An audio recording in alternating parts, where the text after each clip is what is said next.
the beat. It's going on. It's going on. What's going on, ladies and gentlemen, boys and girls, children of all ages, or maybe not, because what's going on tonight? You may want to put your kids to bed. It's gonna get heavy. Maybe, I don't know. But it's time once again for another episode of Tech Talk ThursPlays. It's the end of the month. You know what the deals are. You know the fucking vibes. Of course, you're joined this week again, as always, by Marcus Major Linux Summers, twitch.tv/Major Linux. I'm joined again this week by Kevy Kev. It's your boy Kev in the building. What's good, everybody? And of course, we are also joined by the Sunflower Sovereign, leading us on a journey through what I can only assume is summer camp. For everyone else, Cinsiak is in the building. Here from a literal field of sunflowers. I'm gonna try something here. Yes, that's right. I have sound effects now.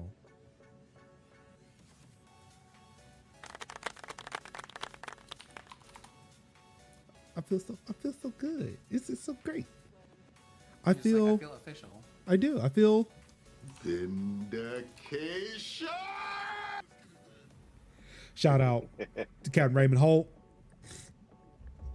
R.I.P. Andrew Brower. So yeah, this week we try something different. It was I can't remember if it was suggested on stream. I don't remember. But yes, tonight we are going to be playing Monster Prom 2. Monster Camp. This is a game that Kev and Sid know more about. I've only heard about it through them. Would you gentlemen care to explain what's going to happen? What are we looking for those who may not have played this before? Or you could just tell me, because I have not seen these games in action at all. So Kevin, do you want to take this one or do you want me to do it? I think you should take it. Okay. So this comes as the second game, although technically ish the third one in the series of games made by the BF Glitch crew. That just have you going places and trying to get dates with monsters. This one in the setting of summer camp, where you are trying to do things, follow adventure plot lines and dialogue in order to get favor with a monster that you would like to eventually ask out to watch a meteor shower with you. In the case of Monster Camp, in the previous games, it was asking one out to prom. In all of this, so that's what we're doing out here. We're dating monster. As a series, Monster Prom has a fun way of doing, sending you on the most ridiculous, off the wall stuff in terms of dialogue and adventures. But then when it has to say real stuff, it says that real stuff. Major, we can see your screen. Oh, this one? Uh-huh. Oh, okay. I don't know if you wanted us in your business like that. I mean, it's Discord from afar, but so there's that. Now, unlike our elected government officials, all of the people in here are dating monsters that are clearly of age for dating people, because they are hundreds of years old, most of them. okay, so the question, are they trying to date each other or are they trying to date me? Your whole purpose in this game is to Okay. try to ask them out. So me as a person, a whole me, is trying to date a monster. Uh-huh. Okay. So instead of slaying them or capturing them, I'm trying to date them. Correct. Can they fit in my pocket? No, they cannot. Are they digital in any way? The monsters? Yes. Well, I mean, it is a computer game. Okay, that's all the monster jokes I got. Okay. They do not give you energy if you eat them.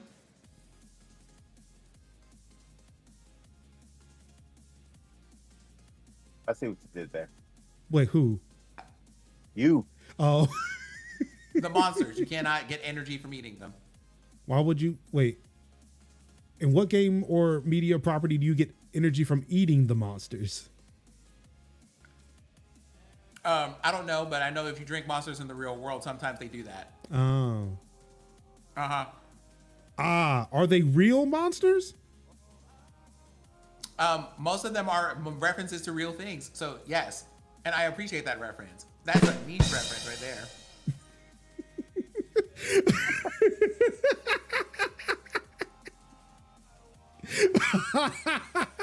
Tigiana said, enough of this. Another one will come eventually, but just gotta give me time. Well, depending on the jokes that you have enabled in the game, they will reference that at some point. All right. So I do not know how this is going to work. I am, but apparently we can all play together in this game. I am very curious to see how this goes. Here's a question, Major. Yes. In every situation, there will come a time where there are two things that you need to be aware of. Thing number one, at the end of some of the dialogues, depending on your choices, you will have an option between doing thing A and thing B to try to solve a situation. Do you want myself or Kevin to help you with these things, or do you just want to push the chaos button and see what happens? I mean, I'm always for the chaos button, but I guess I will ask in the moment if I need the help. Okay. Thing number two, we should probably decide on this part now. There is a section at the end, like there's a random section where we will be asked to debate a thing to determine who takes a turn, first, second, or third. Do we want to just agree to skip those and just do them randomly, or do we want to actually have the debates this game asks you to have? I mean, what's more on brand for this show? Here's the problem. If we decide to have a debate on this show, we're going to need audience participation. So if you're out there in the audience, if we're going to take the time to have to break down these arguments, you then have to decide to vote on things. Like y'all have mod access to the channel, right? Mm-hmm. To where maybe you can set up a poll if we have to do that. I mean, maybe. Or can I do that from here?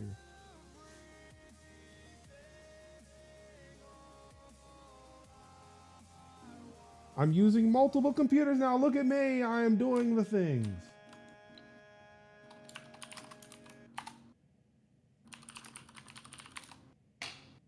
Take me to mod view. Nope, I don't want the tutorial.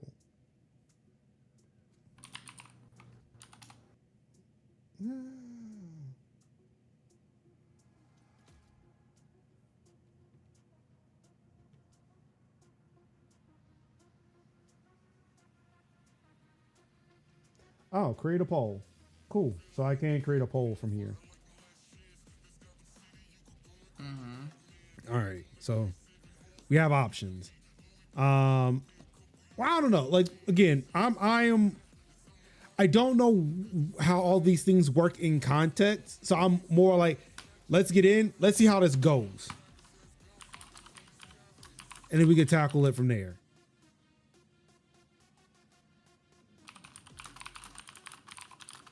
Sounds like a plan to me. All right. That being said, I wish everybody the best of luck on this nonsense. All right, so let's get into it. I'm gonna bring this down. I'm gonna bring this up. I will say today's winning lotto numbers are 1, 3, 4, 5.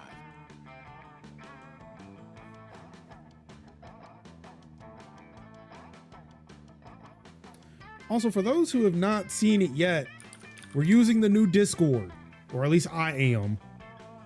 It's already polarizing, but the one thing I do like about it, which you can see on my screen which you can see on my screen here because I'm capturing the whole display, is the new gaming overlay, and I kind of like it.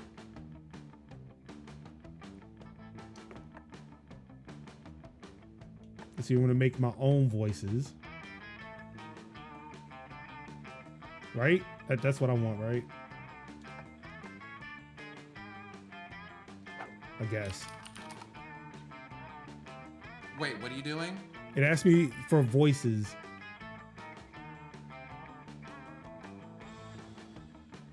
And I'm guessing that winning lotto number was this match ID.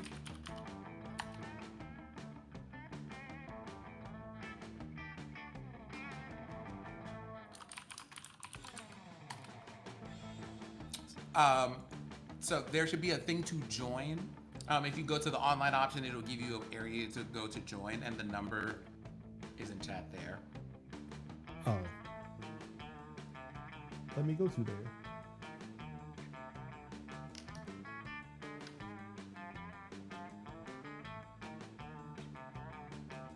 Oh, okay.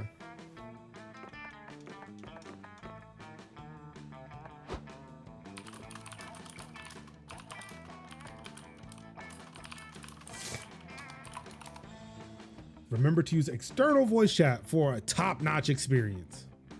Don't do that. Oh yeah. Wait, is that not what we're doing now? No, like this. I was about to say use the like voice chat, and I'm just like, wait, they're not talking about in the game. No. Yeah, it's like they're talking about what we're currently doing. But yeah, right. they were because like here's the thing. Fun fact, we're gonna get a little bit of Sin lore here. The previous Monster Prom and its DLC was a thing that your boy here played for a year trying to date one person because you had to do a lot to date that person, and I did not know it at the time. So I had like spreadsheets. I had like an image talking about here are all the characters that are possible, and here's how many of them we got so far. Secret endings we've done. I eventually ended up playing with a regular group of people that would voice all the characters. So you were the Charlie Day meme? It was a production, but worth it. Okay, so because of the amount of time I think we have, I will tell you this thing says 90 minutes. If we end up even reading most of the dialogue, it's gonna take like 2.5 hours. So, I mean, that sounds about like the length of a show. Okay. And like, this is the perfect example of, do we want to read this stuff? Ah, come spooky, the stage of some of our dearest summers. Back then we were young and unafraid. With school far away, everything seemed possible as the sun embraced us on our way to camp. Summer has that distinct power, doesn't it? You live for the days while the nights inebriate you with possibilities. It's like life could take a turn at every corner. And for us, it did. Okay, so I am this person because I love this person. Okay, hold on. Sick beat EP.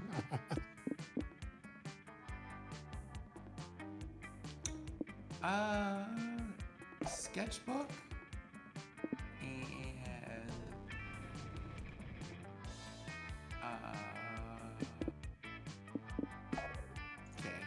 okay. I mean, look, that's important. It really is. Okay. Am I player 2 here? Okay. So each of these four are the main playable characters in the game. They do have alternates in this game too, by the way, for characters that you can be. But these four are from the OG game. Brian, Vicky, Oz, and Amira. All right, what's in my bag? I like the camera.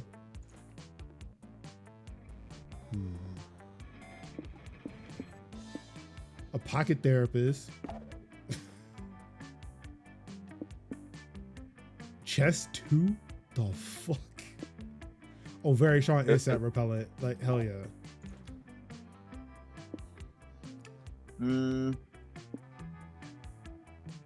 I'll be Fire Lady.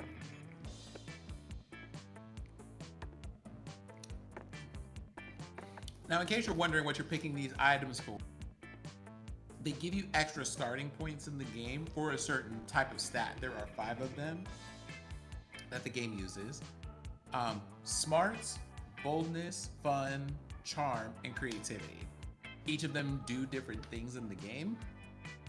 And whenever you are presented with a problem, it will check one of those, like depending on the answer that you pick, it'll check to see what your level is in that stat. And if you have enough points, you succeed at it. Otherwise, the consequences are either good or they are interesting. Oh man, that Swiss Army knife thing looks dope. 50 pounds of crosswords.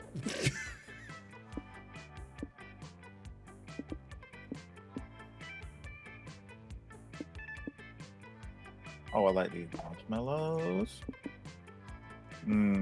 Marshmallows. You remember that one exec from Google who pronounced it marshmallow? He was talking about Android, he just kept calling it marshmallow. On Android, marshmallow. Like, that's not how you say that. It's marshmallow. What are we doing? What about marshmallows? One might say that the Monster Prom had hardened us on the highs and lows of love. But no, in love, we're always absolute beginners. Not wrong. And summer camp was no different. No one talked about it, but the idea of a summer love loomed over our heads. Close to last day of camp, there was a meteor shower happening just 3 weeks away. Everyone knew that if you were into someone, you were going to watch that damn thing together. And so, a silent and powerful pressure invaded us. It was the... Oh, sorry. Everything seemed uncertain. Hold on. Where is it? Everything seemed uncertain. Everything but one thing. Whoever we were asking on a meteor shower date, it was probably going to be one of the 6 coolest people on that bus. Joy Johnson Jojima, 23, a badass witch who wanted to chill a bit after saving the world countless times. Aravia Mishra, 22, a hot-headed adventurer possessed by a curse who had turned out to be the most annoying roommate ever. Calculus Hewlett-Packard, version 1.1. A library computer who had become a sentient robot ready to experience life to its fullest. Dahlia Aquino, 20, a buff blue demon and warmonger who had set her sights on conquering summer next. Damien LeVay, 21, a fearless demon with a taste for destruction and a love of fire. And Milo Belladonna, 23, a Death Reaper doubling as an internet influencer and who was profoundly in love with life and all its earthly pleasures. The bus trip was long and all of summer could be shaped by the first step well taken. And so it was clear, it all came down to breaking the ice and causing a good impression with the right person. Okay, so that's enough of that.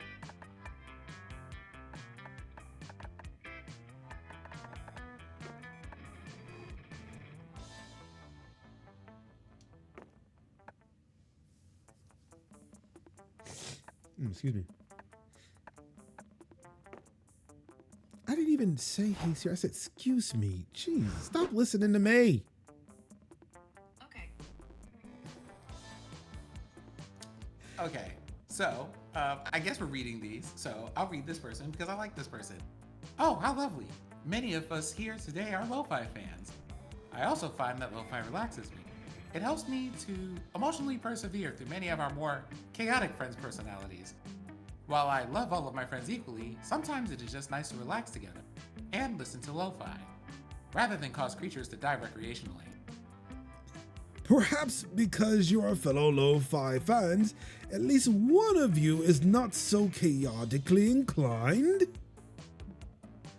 Before anyone can confirm nor deny, Damien throws a Molotov cocktail through the bus windshield straight into the engine.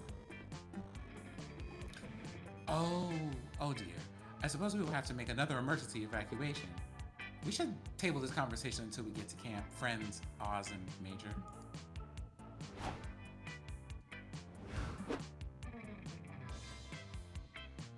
I guess I'll read this one. It's my turn. Nice. I love 8-bit music too. It reminds me of a simpler time. Me and my brother used to play old pixelated games all the time. I have their soundtracks practically memorized. Yeah, I do too. Cause Avari plays 8-bit tracks all the time. No variance with this girl.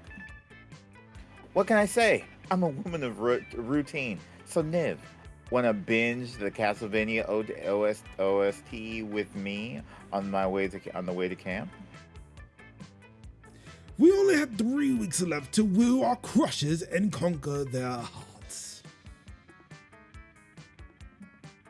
But as I already said, we were young and unafraid, and we were ready to start. And now we are here. I am going to... just real quick, if you hit the tab button on your device, you will note that a bunch of things pop up. So you can see stats for each of the party members on the right. You can see icons on each of the places you can check out in camp. That will tell you what stat you get if you go there. The blue one is for intelligence or for smarts. The yellow one is for fun. The pink one is for charm. The orange one is for boldness. And the purple one is for creativity. You'll also notice along the top, it'll have like an indicator for how far our progress through the game has gone. We are currently at the beginning of the game. When we get to the end, that's when we're asking people out on a date and everything else. So we have a lot of adventures and shenanigans in between. They'll tell you things like you have like a normal interaction where you hang out at camp, or you're gonna be gathered around a campfire, or there's some other special event going where you can get drinks from the bar.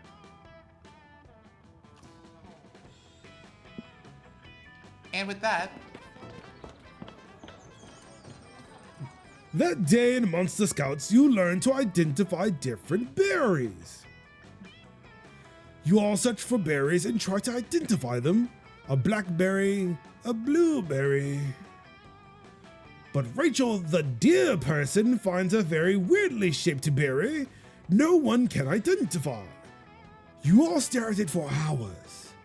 It's closer to abstract art than to a berry somehow.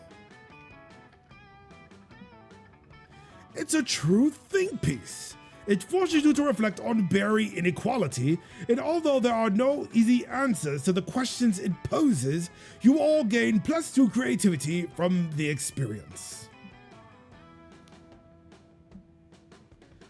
You've almost died like 3 times this week, so you decide to tag along with Calculaster and geez, I was just confident about the name before. Marmanda. I'm sorry? Marmanda?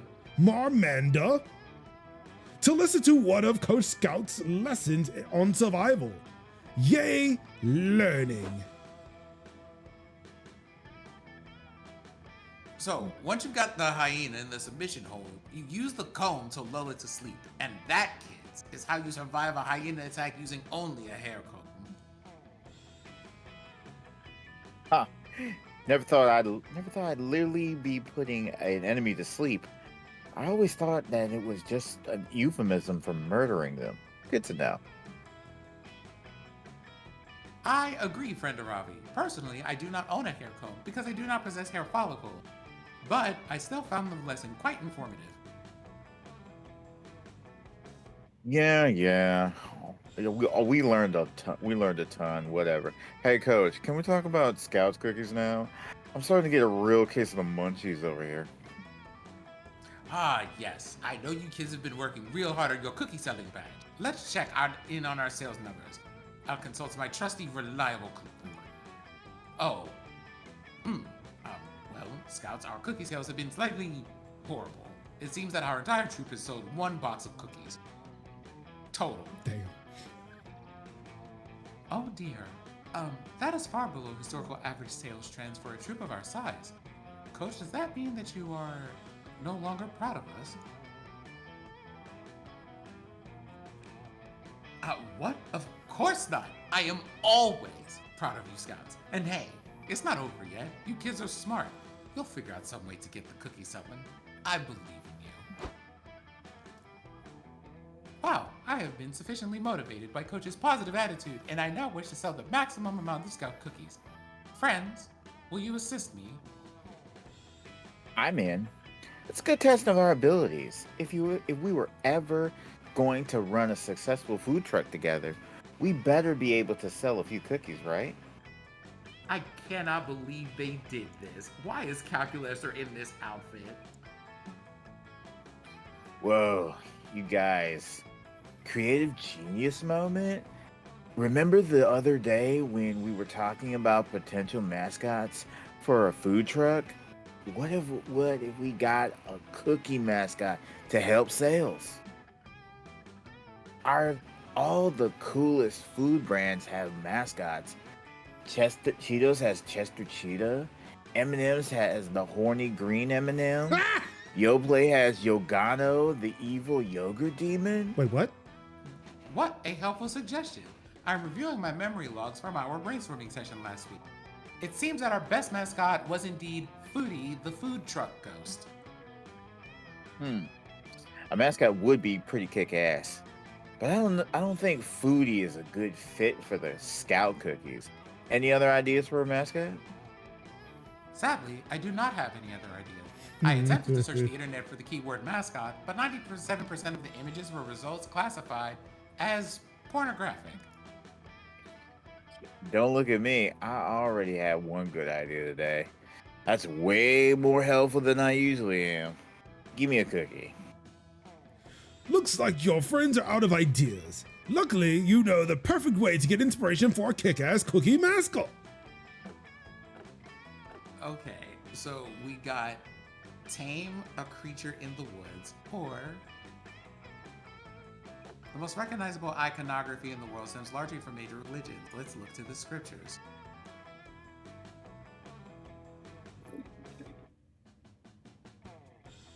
Isn't this your choice? I definitely don't think I should be walking around trying to catch anything. So we're gonna go with option number 2. I did not expect it to be that stat, but it works. Oz makes an insightful point. Over half the world's population adheres to a major religion of some kind. Surely religion can help inspire our mascot search. You grab a Bible and start skimming for good mascot ideas. You see the perfect idea right away. The snake from the Garden of Eden. Damn, maybe God is real. The snake is an excellent potential mascot for our cookies. We already know that it is skilled at tempting mortal beings into eating indulgent foods. Not bad, Oz. But wait, wasn't the devil disguised as a snake? Spoilers, Aravi. Damn it. You have to say spoiler alert. What the fuck? You're all super psyched about getting the devil snake as your mascot. Damien's from hell, so you call him and ask if he's ever met the snake from Eden. Psst, that guy? Yeah, I know him. He isn't the devil, by the way. He's just a devil. Anyway, we're tight as fuck. Damien summons the snake devil in a terrifying blood ritual. You are scared but excited. I cannot believe these outfits. I checked some options for just random outfits that they can wear, and they made Damien biblically accurate. Wait, what? Are you seeing a different Damien than what I'm seeing? Yeah, I am. Like, that's a thing that you can do. The game will like have you have different, like the same people on the screen, but wearing different clothes. Okay, so that explains why you were kind of saying about the outfits, because like, I don't know, they were in scouts. Like, this seemed normal to me. But now that I know you were seeing something different. Yeah, as a matter of fact, I'll show it to you at some point. All right, guys, meet Snake. He did this whole eat the apple scam in Eden. Snake, meet Aravi, Hex, Marmanda, and Oz. Don't embarrass me, noobs.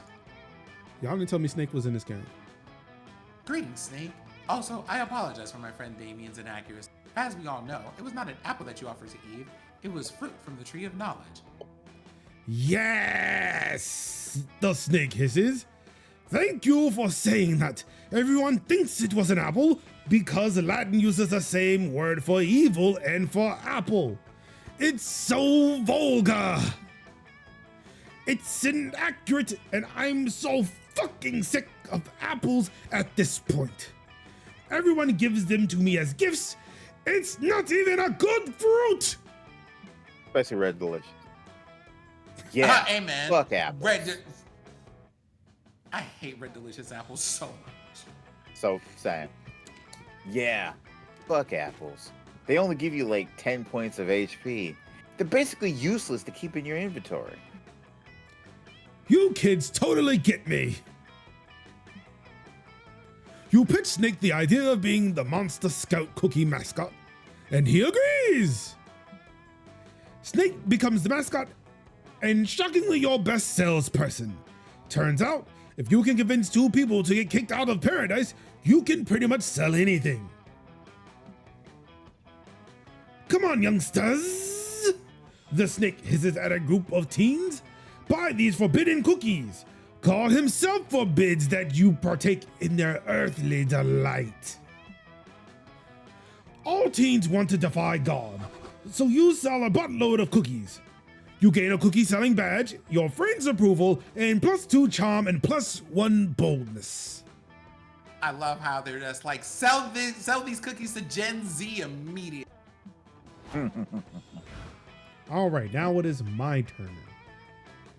Let's see, So where you do can go to any place that that no one has been to yet.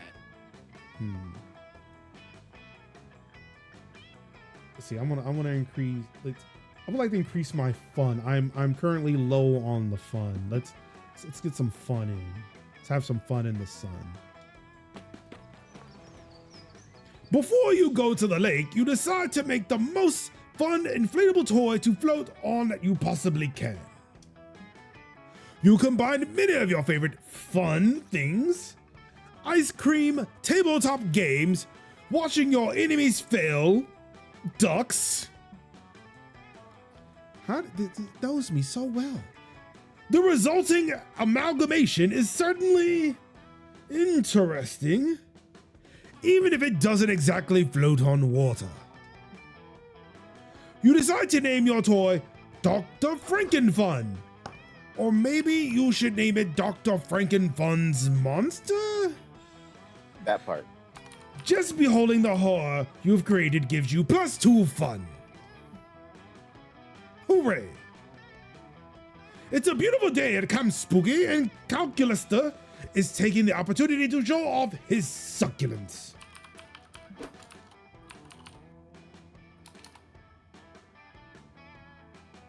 You see, Fred Major, I did not want my succulents to feel left out of the camp spirit, so I have been making each of them tiny Camp Spooky appropriate outfits. Okay, what is it referring to as succulents? Is it plants? Yeah, like literal plants. Okay, I'm just making sure there was no like double entendre happening here.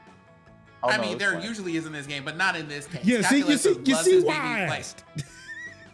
Calculus loves their little plants. Like, that's lore about them. They are like wanting to learn how to care for living things, so they are constantly raising some kind of plant. Gotcha. Each one will be receiving a tiny scout sash with even tinier scout badges, and individual bathing suits that they can wear while I spray them with mist. Calculuster is so adorable when he talks about his plants. You can't help but to stare lovingly into his face as he speaks. Well, well, well. Why am I not surprised? Yet another camper staring intently at a screen instead of enjoying the great outdoors. Man, that's where their face is though. The face is right there. Camp Spooky isn't about using electronics. It's about engaging in classic activities like scouting and swimming and doing manual labor to benefit the camp. Is she discriminating against Calculuster? And yet here you all are, on your phones. But Calculuster isn't a phone. You explain that Calculuster is not, in fact, a phone, but rather a sentient being and, in fact, a fellow camper under her charge. Friend Major is right, friend Camp Director Miss Weaving. You and I have interacted multiple times. And that's what students and their phones always try to say to justify their technology addiction and neglect their real-world responsibility. This is my friend, my iPad. This is friend iPad. You have left me with no choice. I am afraid I'm going to have to confiscate all screens from you until you have kicked this nasty habit. Hey, yo. Quick as a flash, Camp Director Miss Weaving grabs Calculuster and starts trying to put him in her pocket. He literally is a pocket monster. Help, help, I am being kidnapped.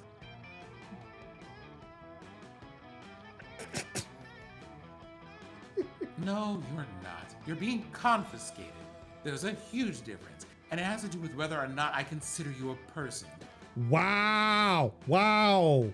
Really? That's what's happening right now? Rescue me, friend Major. Rescue me from friend Camp Director Miss Weaving, who is not being a good friend at all right now.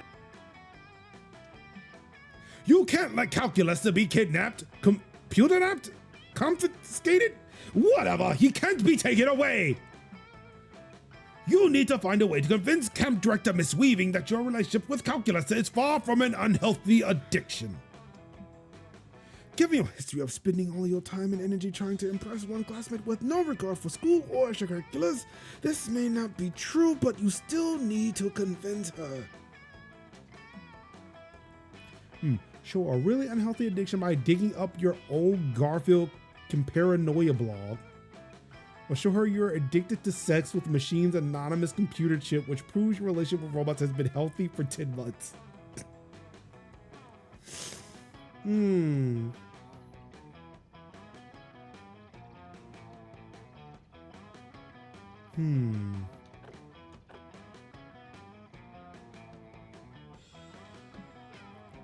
pull out your cell phone and access your old Tumblr.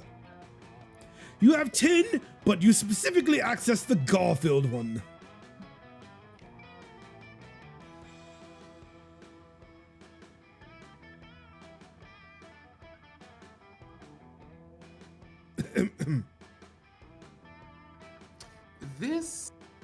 This appears to be a link to a 40-page document explaining your belief that Garfield was murdered 10 years ago and replaced with a look-alike cat. Wait, so Joe Biden conspiracy? Yes, you explain that this is the abridged version containing approximately 20% of your total findings on the matter. One part hazards that this new cat is actually allergic to lasagna, and all recent depictions of lasagna are cleverly disguised meatloaf, indistinguishable from lasagna.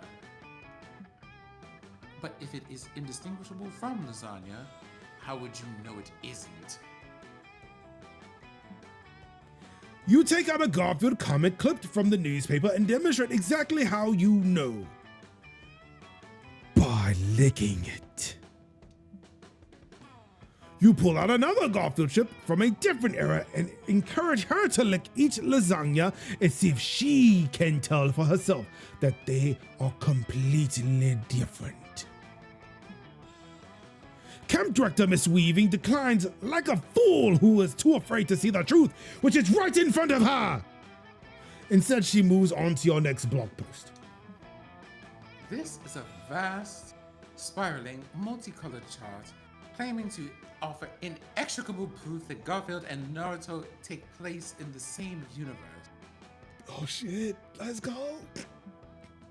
Your eyes light up as you explain the deeper meaning behind each color choice and how even the font choices add a layer to the story. But Miss Weaving talks right over you.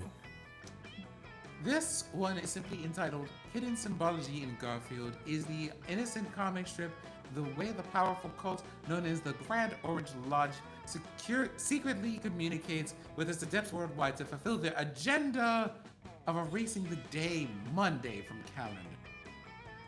I now actually want to try to write these posts.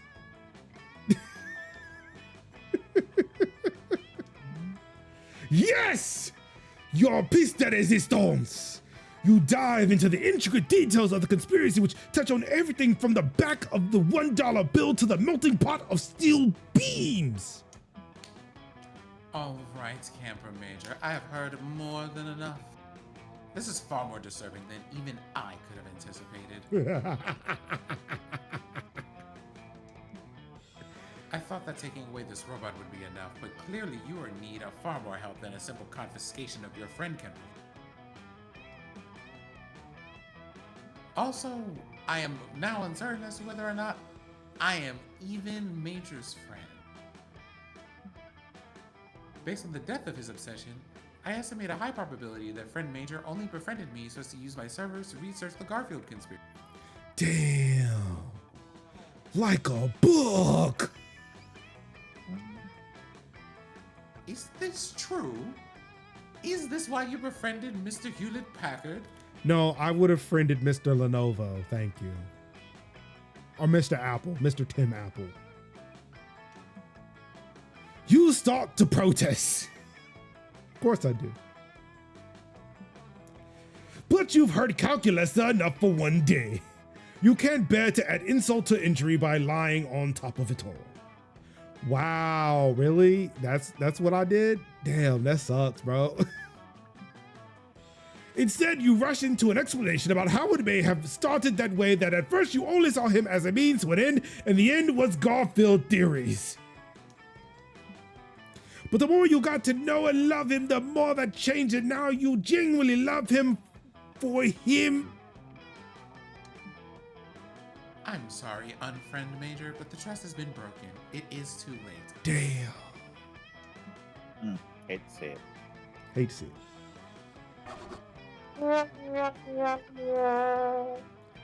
It looks like Camp Director Miss Weaving didn't need to confiscate calculus stuff from you after all. You did it all on your own. You also lose -2 boldness and -1 fun. Also, that's a double negative. Wouldn't that be +2 boldness and +1 fun? So, I mean, I suppose, but like it takes 2. From I each of know, those I stats. know. I'm just being silly. Are you though? Yes. Okay. Who we got right now?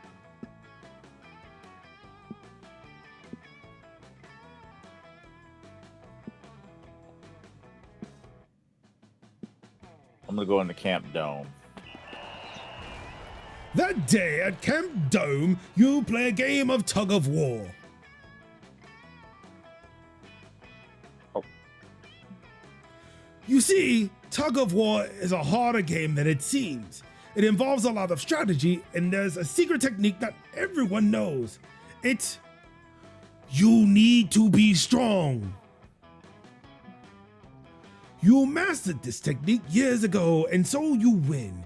The audience is cheering and roaring in joy while you salute them victorious.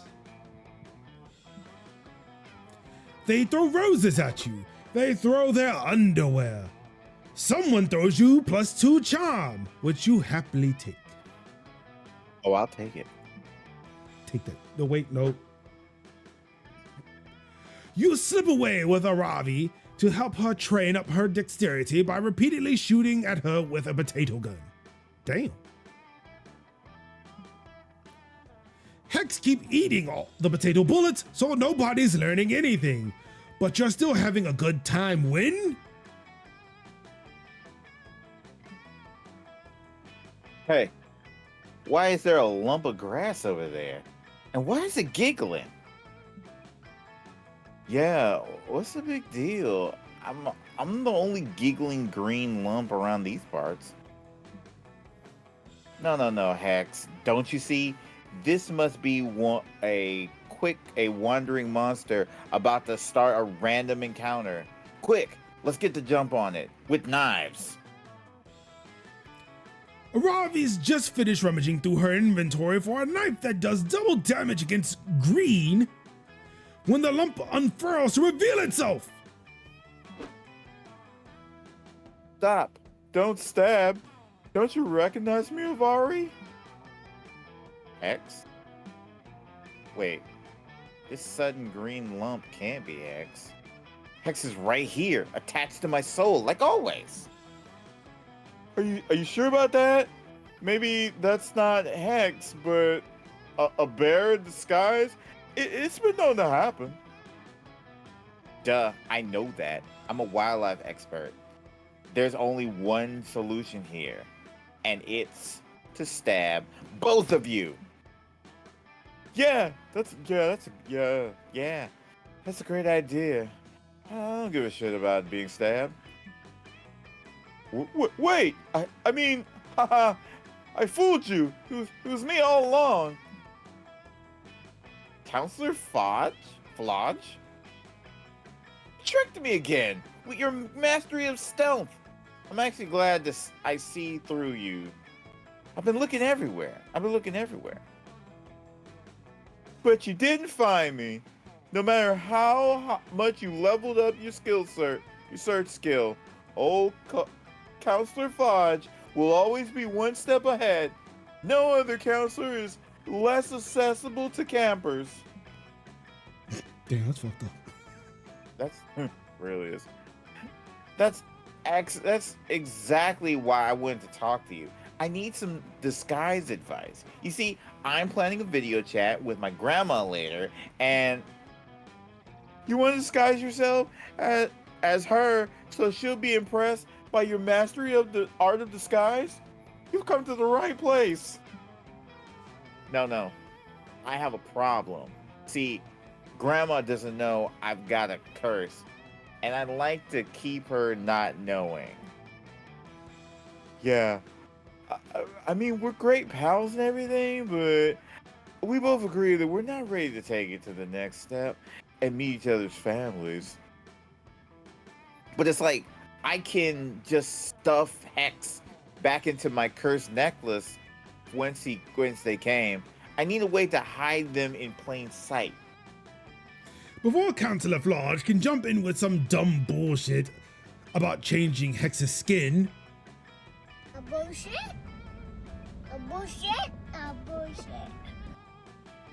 to match the environment, Waiting for that button.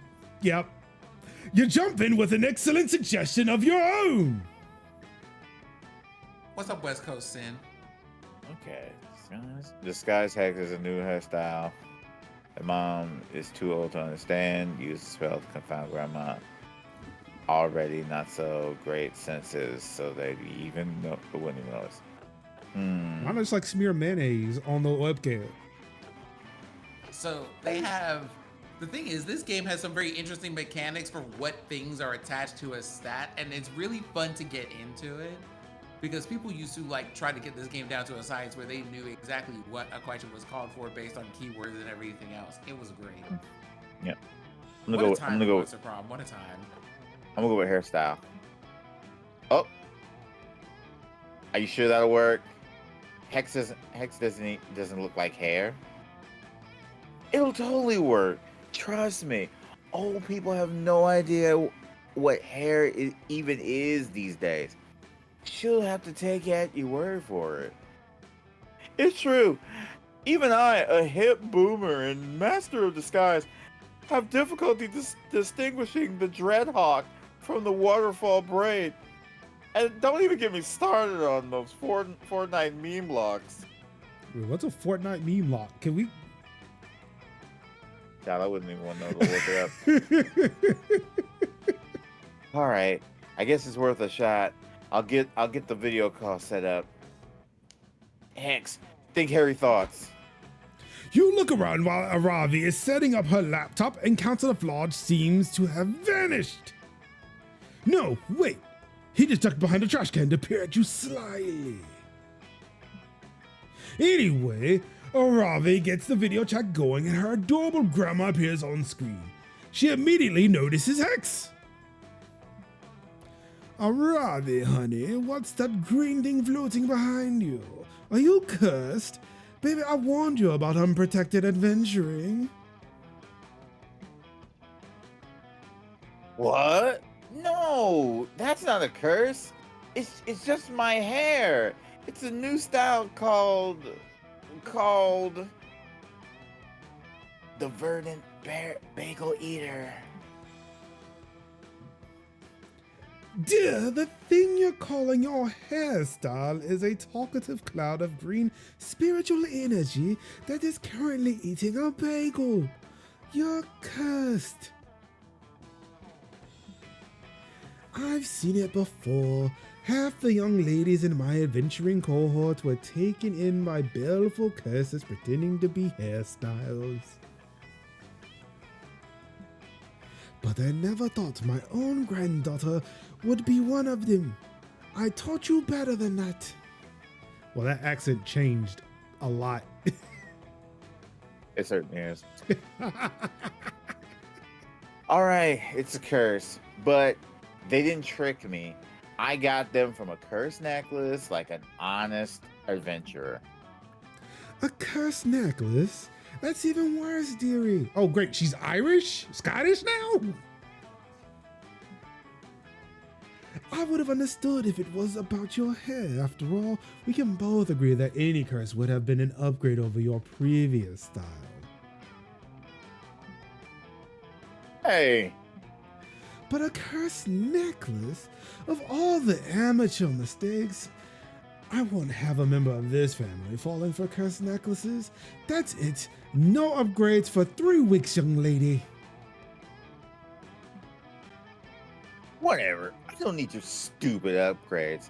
I'll just go out and get some more magic items, and maybe they'll be cursed, and I won't care because you're not the boss of me. More curses? You said I was the only one. Take it back, Avari. Take it back. Wow, this escalated quickly. Better sneak away before Ravi remembers that this was your idea. Unfortunately, you're not a master of disguise like Counselor Flodge, so Ravi quickly tracks you down and throttles you while Flodge watches from behind a trash can. You lose -2 fun and -1 boldness. I'm choked. Okay. Let's try this. So this is one of those debate things. Everybody choose a fictional character and say your choice out loud at the other players Wow, that's a... before clicking. Okay. T'Challa. Tom Bombadil. Moriko Kusanagi. Okay. Kevin, you have to click the button. You're the manager of a burger joint. Player orders decided based on which fictional character would make the best assistant manager. I don't know who Sid's character is. They're a character who lives in an enchanted area of a continent where they keep like the bad guys at bay by singing magical songs. They are the only being who could put the One Ring on and not be affected by it. Right. Well, I And that think, being said, they would be a terrible assistant manager. but compared to compared to Kevin I's picks, they're two leaders. Yes. I would almost say like, because like we're just too. I don't know if one will will play second fiddle to the other. I feel like Sin's choice would be the default assistant manager. No, I'm definitely third place as an assistant manager because my character as a force of nature would literally just be like, well, this was fun, and then just leave the restaurant. Place would be in shambles, and Tom would be like, call me if there's actually a problem somewhere, and just leave. Yep. All right, so Kev, I guess it's us. Which between Motoko and T'Challa, who would back the other up? Who would back the other's play? I feel like Motoko would. Well, I mean, here's the thing. It's not even backing up each other. It's in a restaurant setting. Which one of you would be the better assistant manager? Not to each other, just a good assistant manager. I feel like Motoko would back the play of the manager. It's like, all right, look, you were the one in charge. I'm gonna back your play. Like Motoko seems like a team. Well, no, she doesn't, because she would just go off on her own. Yeah. Damn. You know what? Like, I would say that's what I'm T'Challa. saying, like, yeah, because I would say like T'Challa would just work. T'Challa's like, look, I'm king of a fictional African country. As long as you stay on your side, we're good. And it's like, but I back you whenever necessary. I would say, yeah. So, by the end of Black Panther, he was. I say he was more of that support person. Like, all right, yo, I got your back. Right. Let me see if I got this. I'm trying to. Oh God. Not HR. HR Puffin stuff?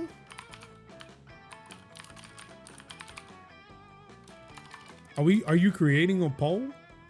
I am. I mean, I feel like we've came into a consensus. Well, I mean, the poll's there in the audience anyway if they would like to participate. Enjoy those options. Can somebody get that for me? I love that came with instructions, because they knew links would be. They assumed that links would be banned in chat. I love it. Hey, thank you, Sid.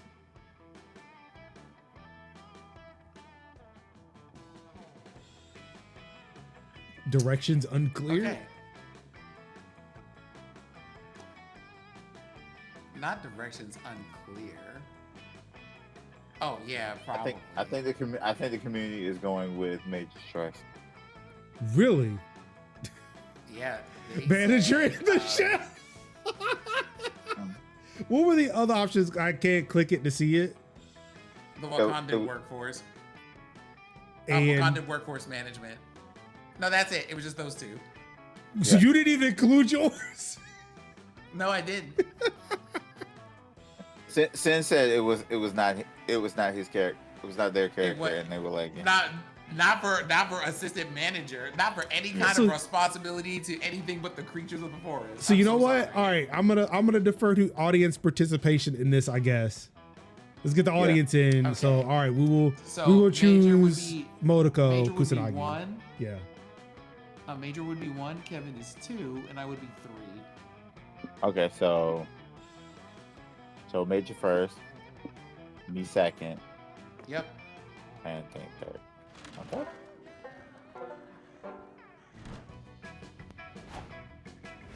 So what did that do? It determines the order that we take the next round. Oh. So you get to go first this time. Okay. Yeah. Yes. What email did I just get from Steam? Oh, Enjoy is available in early access. I wonder if they got rid of the AI stuff. Probably. I'm assuming that is nothing but AI will not be participating. I doubt, but yes. Let's see. All right, now let's see. I think I should work on my wait, no, my fun. I forgot. I got fun points and then lost fun points. Yeah. Shit. I wasn't even working on fun points. I lost fun points. Let's see. I'm gonna go for charm. So that's the Thunderdome, right? Yes. Okay. We only top shelf viewers. Hey, gang. Thank you. You are top shelf viewers. Thank you. Nope. Where we going? There we go. Thank you. Let's go to the Thunderdome. That day at the Camp Dome, you play hacky sack. But this looks like capture the flag. But okay, go off.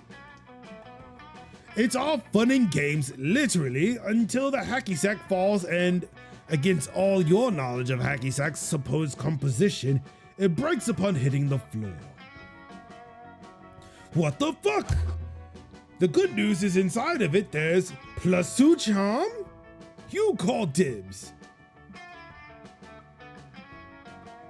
You're competing hard in the Camp Dome, doing your best to achieve your goal. Which is flirting with calculus, obviously. What? You thought you actually started caring about dome games? Why, yes, friend Major, I do know CPR, though I am sorry to hear I've taken your breath away. Is there any way I can assist? Shall I remove myself from your vicinity? I thought we weren't friends. You start to tell Calculus not to worry, but before you can move on to your next question, does he have a mirror in his pocket? Because you can see yourself. Stop it! Listen, I told Major that the content was there. So welcome to the content. Finish it, Major. Finish it. Because you can see yourself in his pockets. There we go.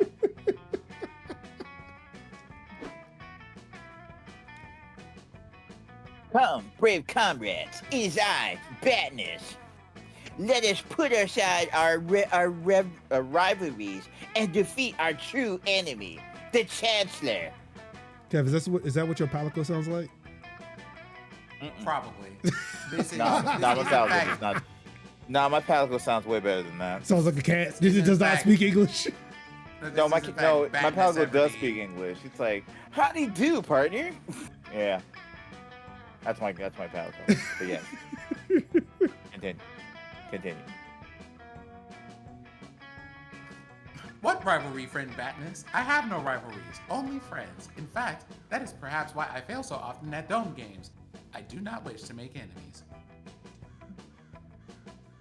In fact, my unwillingness to make enemies has often angered my friends, risking turning them into enemies. Oh no. What if my refusal to make enemies makes me enemies? Exactly, Calculator. It is that unique and not at all confusing prospect that would make you such a valuable asset to the rebellion against the Chancellor.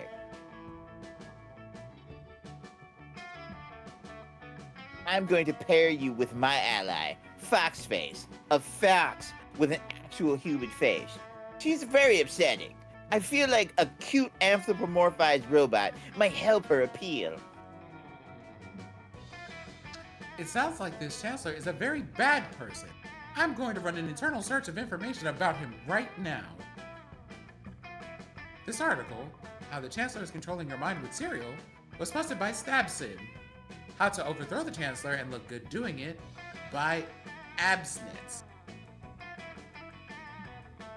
The Top 5 Ways the Chancellor is Sucky and Mean by Natbiz.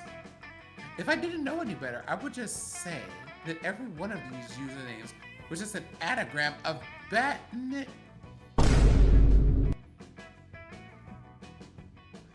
Yeah, I think it's obvious to the whole world that the whole world hates the Chancellor. Clear your schedule, Calculester. This is going to take at least 4 movies or 3 books if you really know how to read. It's time for Batness and Calculester catching fire and throwing it back at the Chancellor because he sucks. I am happy to help, friend Batness. We will work to overthrow the government for as many movies and/or books as it takes. I have no more pressing adventures that would stop me.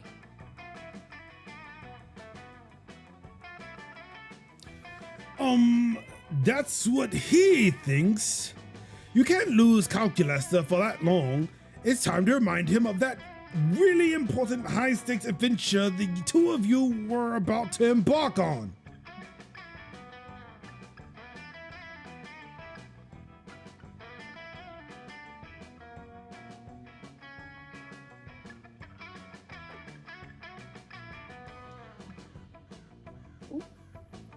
Major and Calculester 3?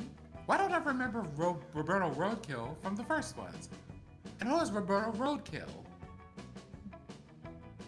It doesn't matter, Calculester. He can't have done anything worse than the Chancellor has. You recount how in the Calculus at the Major 1, Electric Boogaloo, Roberto spelled your name on your Starbucks cups with 2 Z's, but just half an M. So you hunted him down and ran him over with a bus, thus turning him into Roberto Roadkill. That's where the nickname came from. But wait, Major, that makes it sound here like you were the bad guy. Wait, hold on. You explained you totally weren't because you bought him flowers at the hospital, but the vases were beehives and the flowers were bees, and actually you bought him bees. This gets worse and worse. This makes me want to be friends with Roadkill Roberto instead.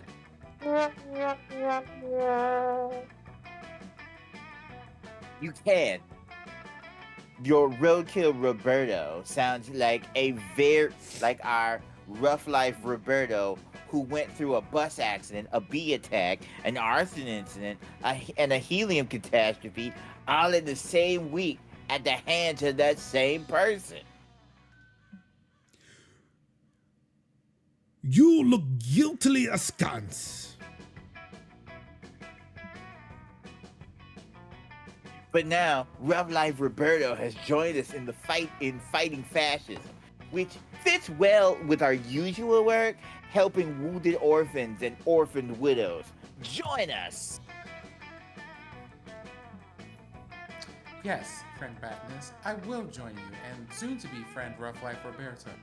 Friend Major is too mean for me. Damn. Perhaps he is not much of a friend at all. Strike 2, baby. That's strike 2. Man, you can't make it work, Calculester. I can't. Yikes! But fair, given the way you treated Roberto. -2 charm and -1 fun for you. Can't make it work. You did. Ooh, wrong button. Oh, let's see. Let me check. That's bold. I mean, my boldness is low.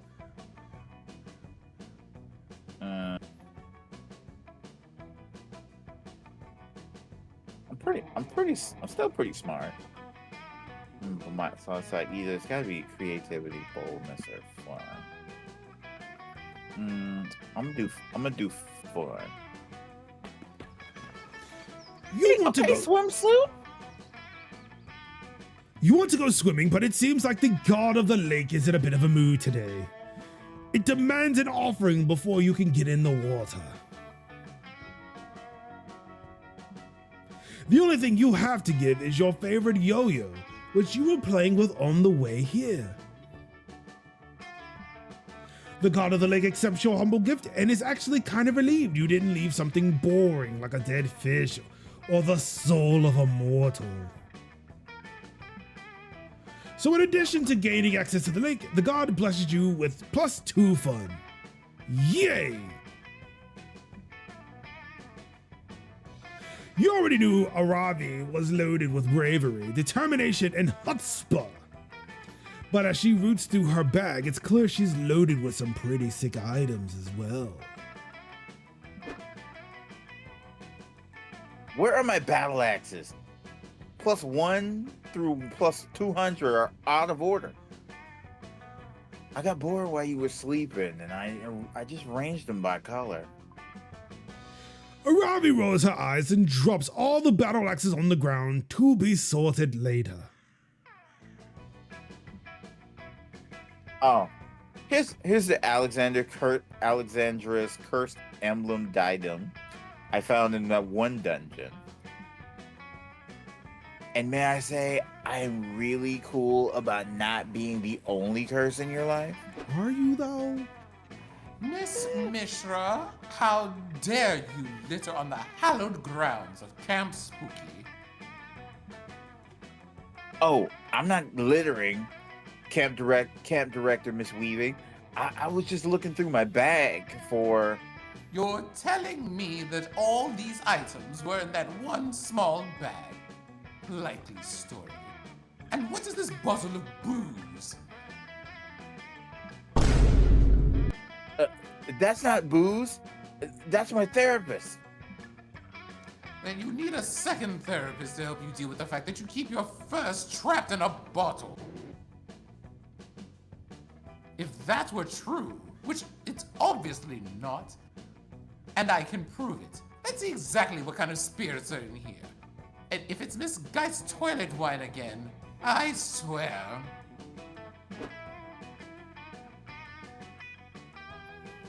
Camp Director Miss Weaving raises an interesting point about keeping me in a bottle, Aravi. Do you want me to read this character? Because it's very silly.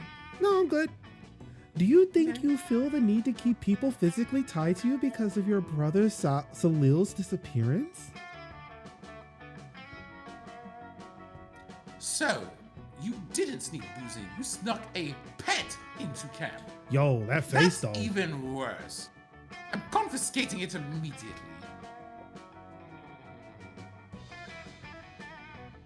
She's not a pet.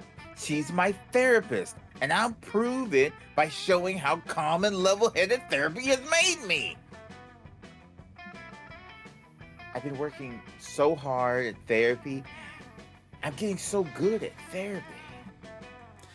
I appreciate the enthusiasm, but therapy isn't something you get good at. No, I'm slaying therapy, and I'm going to prove it by Niv. How am I going to prove how good I am at therapy so Miss Weaving can give us Nora back? You have done dreaming, interpretation, and therapy, right? Demonstrate analyzing the shit out of the dream.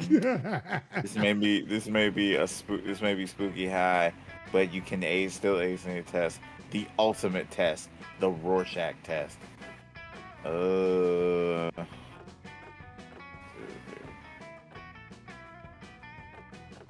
Hey Google, flip a coin. You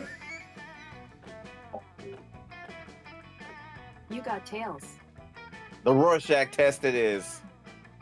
So smart. Oh hell yeah. Rorschachs are the tests of therapy, and tests are like the final bosses of school. What?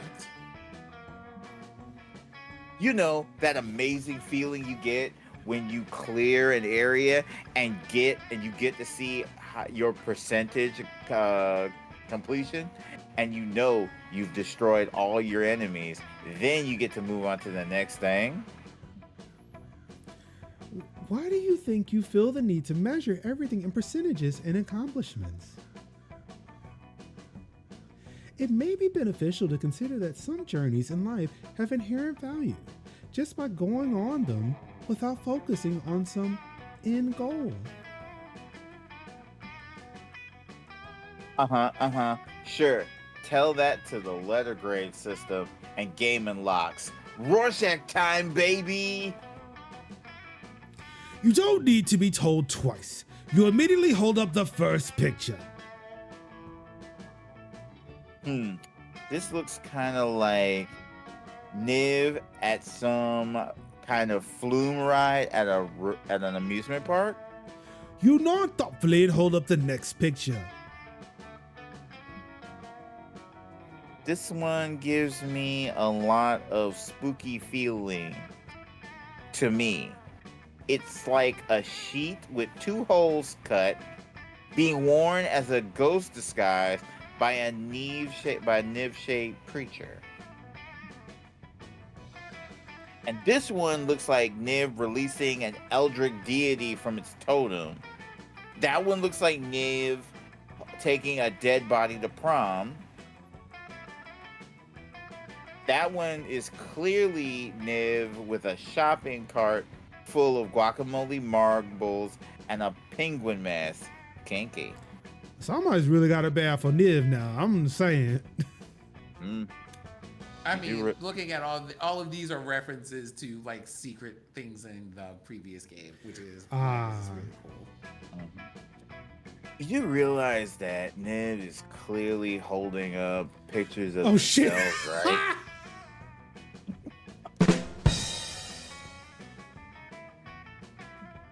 I feel like that wasn't the right one. That one wasn't great. Mm-hmm. And am I describing them perfectly or what? Aravi, surely you must understand that this isn't a legitimate Rorschach test. Acing a Rorschach test consists of looking at pictures and accurately describing what you see. I'm doing that, therefore I crushed it. Vindication. Right? Everyone's tell me how good I am at tests, therefore therapy, and therefore life, right? You know what, Miss Mishra? I'm going to go ahead and restore possession of your bottle therapist to you. You clearly have some things to work through. Yes. Thank you, Niv. You look great in all those Rorschachs, by the way. That compliment alone gains you +2 charm and +1 boldness. Who needs therapy when you can improve your personality with points? Yep, and I needed those points. Yes, capitalism. There you go. Let me see. Oh, that's boldness down here. Okay. You took charm and fun.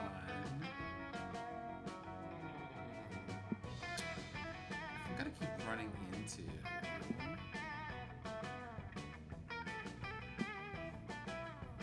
Alright, you took fun already? You spend the day learning new skills with the Monster Scouts in order to earn badges. You earn a badge for healing a wound only using the bark of a tree. You earn a badge for writing poems in iambic pentameter. You earn a badge for building a blackberry using only real blackberries. Are you in Canada? Nice. Completing all of those unexpected and probably useless lessons earns you +2 creativity. Bully. You're sitting with Calculesta helping him earn his small talk with flirtatious undertones badge when Coach sneaks up behind you wearing his bear costume.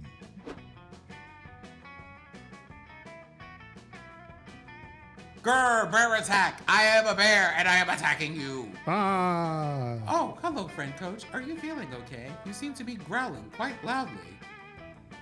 I am not coach. I am a bear. Defend yourself against me. I'm going to eat your flesh and crunch on your bone. Oh no. Oh dear. It appears coach is having another nom flashback. Oh shit. My research indicates that we should give him water and chewy candy and find him a quiet, dark place to den until we come back to the reality. I'll go find an empty cave. What? No! The last thing you should be doing in a bear attack is buzzing out the candy and going back to the cave. Haven't you kids ever heard of stranger danger? Oh, but you are not a stranger. You are my dear friend and mentor coach, whom I completely and uncritically trust with my life. But what if this were a real bear attack? You need to know how to defend yourself. I don't understand, friend coach. A real bear would likely not be interested in me, as I am made of metal and wires, and none of the tasty meat that you organics are comprised of. This would normally be a point of insecurity for me, but in this situation, I think it may be one of my better assets. You're still not out of the woods yet, champ. What if a bear didn't physically attack you, but instead it cyber attacked you? I highly doubt that a bear would have the intellectual prowess to cyber... Bruh. Cyber attack imminent, core function shutting down, all settings changed to defenseless prey mode. You look over and realize that Coach has actually gotten out a laptop and is cyber attacking Calculaster. You beg him to stop. No, this is good for... Hold on.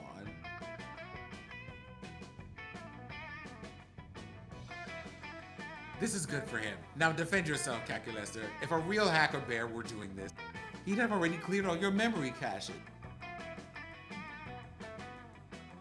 No, please, my childhood is in there.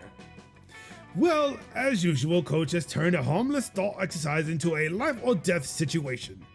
You'd better help Calculus out before he can no longer remember his parents' faces. Or screens, I guess? Summon the hacker bear's natural predator, the hacktivist hyena. Let's go. Or cyber attacks can be repelled with literal firewalls.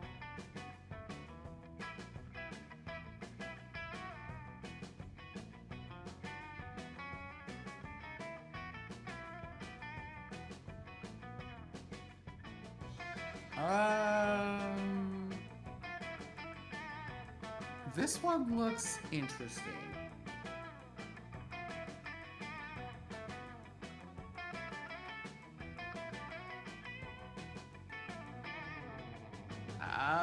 Okay, I'm gonna try the hacktivist hyena. You whip out your own Wow, laptop. somehow that worked. You whipped out your own laptop and post on Four Legs Chat. Jeez.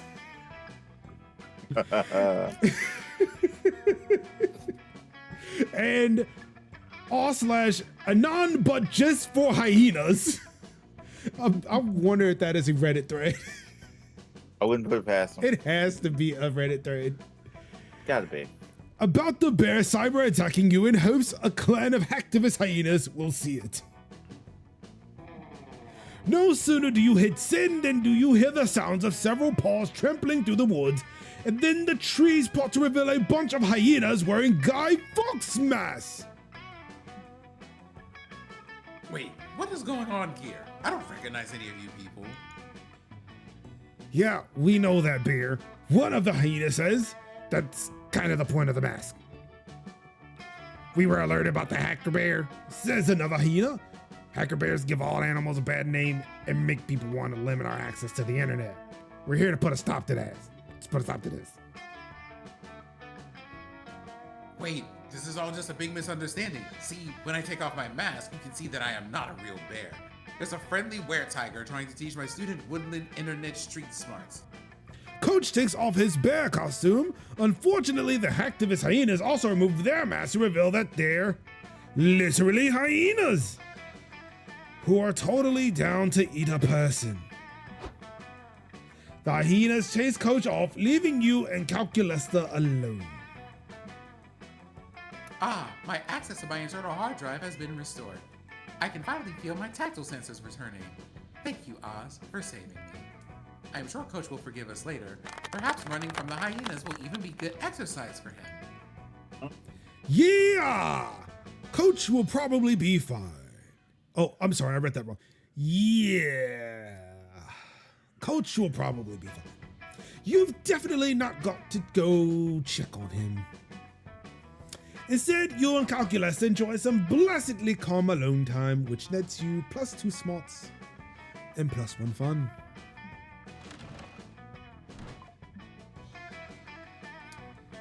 Okay, so at this point, I like to just see what the question or what the prompt is, and then push random.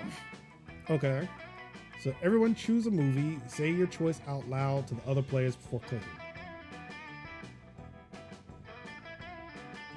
Commando. The Matrix. Speed Racer.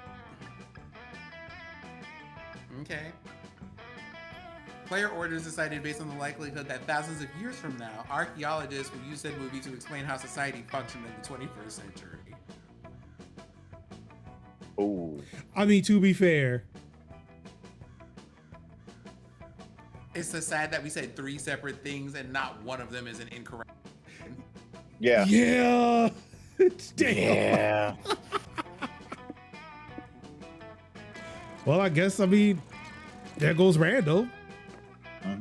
Kazemo kuroeru hampentaru.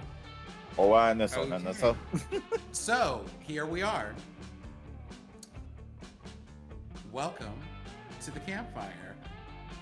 So on each of these logs, they have pictures of different characters that you can interact with, where they will present you with something and then have you choose whose side you want to take. And it gives you a chance to ingratiate yourselves to that character if you're trying to date them. Okay. Okay, And so then there. you have a log you can sit on by yourself and see what happens, and you also have a moth up there. Okay, so the moth is the one I have not seen before. Yeah, that's a special thing. I'm not Okay. going to tell you what it is, but that's a special interaction if you want to be there. Got you. All right, so Kev, you're up.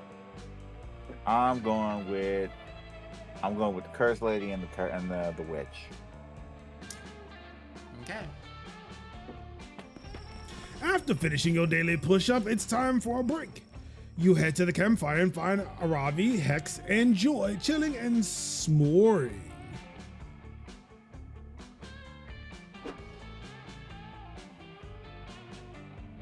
And time.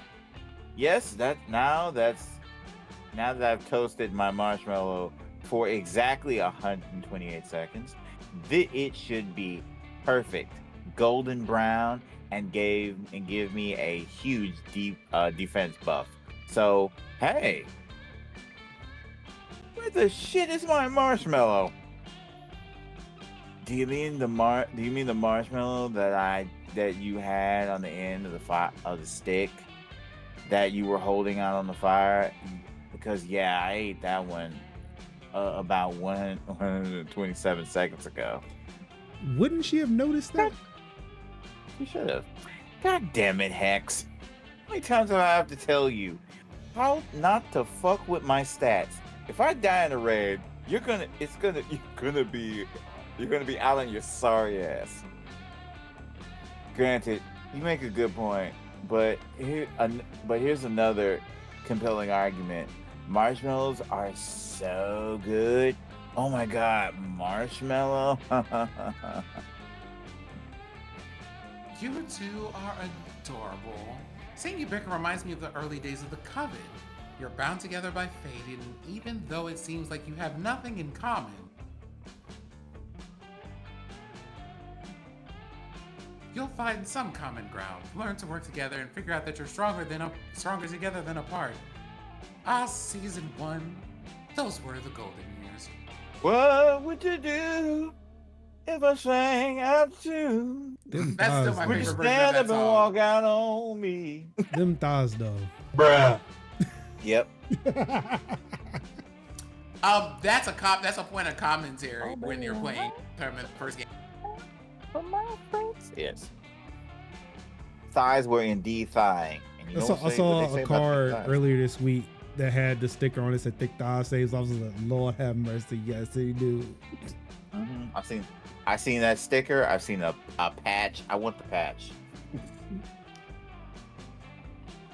I want the patch like for Kanata, for like, you know how like Kanata has that patch on the back of his jacket. I want that patch, but in thick thigh safe flaps. And the back of my jacket. Thank you. No way. I'm not a team captain, Joy. I'm a lone wolf. Just look at my fangs. Aravi, wolves run in packs. I'm shocked that you don't know that because I've seen you kill like at least 4 of them. Yeah, and I killed those wolves by myself. Trust me, I've tried every team comp possible. I've played Paladin with Light Cleric and Lore Bard. I've done 2 tanks, 2 DPS, and 2 support. That's a very Wow. relevant Why- reference. why all we things got- being considered. Why we call it Overwatch, okay. bro? Why, Oh, that hurts. here we go. That Marvel hurts. You mean Marvel Rivals? That hurts. and here it is. I've even tried a team of 6 super intelligent, genetically engineered gorillas, and none of those teams could keep up with me. Told you.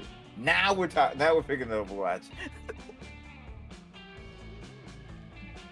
Will you ignorant niggas please shut the hell up? Wow. I get it, but I think you're underestimating teamwork.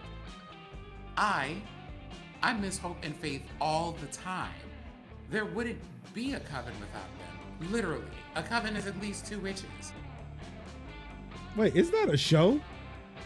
Sounds like The Craft, doesn't it? No, it's Charmed. Like- Hope and Faith. That's No. a ABC sitcom. No, there are a trio of witches that are part of the coven when you first meet them. So Lord Time, and their names are Faith, Hope, and Joy.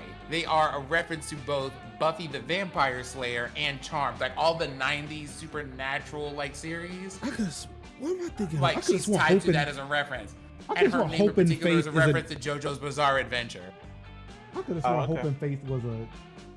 and that's why her name is Joy Johnson Jojima. Stop it.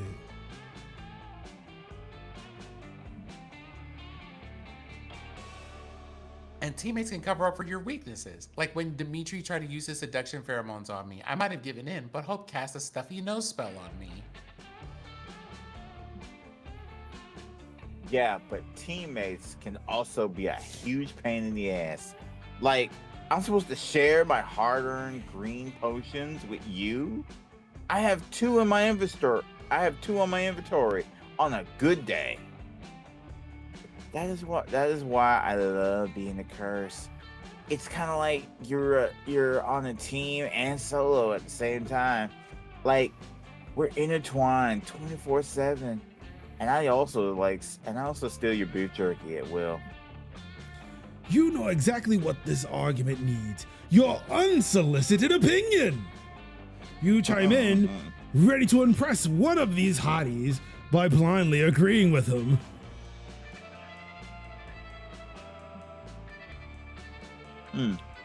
A team structure also allows for saving subplots. So you can split the cost of Uber, saving you approximately 5 totals of 50 cents per ride. Going solo means you keep all the sweet experience points and level up faster. I'm kind of Here's the thing. This one isn't a right or wrong thing as much as whose side are you taking. So one of them is a Joy answer and the other one is an Aravi. Yeah. Okay. I'm kind of rocking with Thickums, so I'm gonna go with team. Bruh. Yeah. Whoa. Is this true, Navi? If you say that's an opposite day again, I'm gonna murder you. Yeah, it's totally true. You can split the cost of an Uber between a few people, which makes it a lot more affordable. No, not that. I mean, is it true that you can have zany subplots with teammates? To be honest, my mischief stat is kind of low. Don't make fun of me. I'm sensitive about it. Oh, well, teammates are subplot gold. Like when a wizard casts a body switch spell on Faith and Hope, in the end, just learning a valuable lesson from the experience reverse the spell. Or, that's a Teen Titans reference, and I love that. One time we found out Hope was actually heir to the throne of a country. She tried to be a princess, but we accidentally teleported the whole country to another dimension. But my favorite subplot was Faith's amnesia. We went on 51st missions to get her to join the coven. And she got her memories back when we hit her with a magic memory hammer. Oh, that's Adam 7 movie. Dang. I gotta admit, some of those sound pretty fucking dope. I'd love to find a reason to hit Hex with a hammer. Ravi, if you're down, I would say I would totes try it out on the body switching one right now. I'm always wanted to know what it feels like to poop. Hex, that's so awesome. You're a gas, right? I could just pass through basically any dungeon door, no keys or anything. What's body switch? Aren't they like attached though? Like, how would that work? Like, she wouldn't be able to cross through the door. Anywho, Hex and Ravi run off trying to find the nearest rainstorm to complete their struck by lightning body switch subplot. Free fighter. Those two are already maximum zany. I'm happy I could inspire them to do more of what they do. A bunch of bullshit. Oh, by the way, thanks for backing me up, Nick. I'm glad that you're a fan of teamwork. Because I think we'd make a pretty powerful duo, if you know what I mean. Oh, I know what you mean. And in case you don't know what I mean, I'm saying that I'm considering you as a romantic possibility. Thank you. Oh. See, this is what I appreciate. Just tell me. I don't understand subtext. That text was not subbed at all. That's what I'm saying. I appreciate her just coming straight out with it. Like, yeah, thank you. We're now on the same wavelength here. Romantic possibility? That's just a step away from romantic reality. You blush and spend a few hours practicing Team Rocket style catchphrases with joy. Make it double.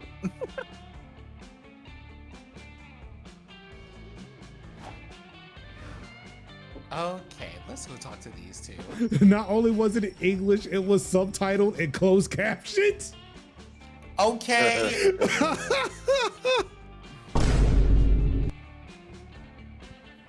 You find Milo. Sorrows. I'm sorry? I would say sorrows press. You find Milo and Calculus are drinking enough wine to bleed France dry. Which is odd because, you know, Calculus doesn't have a mouth. Well, I do have to say, I think the natural crispness of the Pinot Grigio pairs nicely with the gooey processed sweetness of the toasted marshmallow. Yet the Syrah's smoky undertones are undoubtedly the perfect complement to a bird's weenie. What are your thoughts? Calculus, the darling. Oh, well, I think that a nice box of red wine is exactly what I need to relax after an exhausting PTA meeting and a thoroughly unsatisfying lovemaking session with my husband, Greg. Why do I feel like that was just something that AI generated? What on earth are you talking about? Oh, sorry. Was my meaning not clear enough? Perhaps this minion meme will suffice to explain my thoughts. Look here. It says, I whine because my kids whine. What a clever little pun. Where are you getting your sommelier information from? I don't think it's a terribly credible source. I fear you are right, friend Milo, but I have no taste buds, and so I have resorted to Google searching I love wine in order to formulate my critique. But I dearly wish to participate somehow. It seems that the bitter taste of wine and divorce are integral to the organic experience. How can I be a part of it? What a fascinating aesthetic question.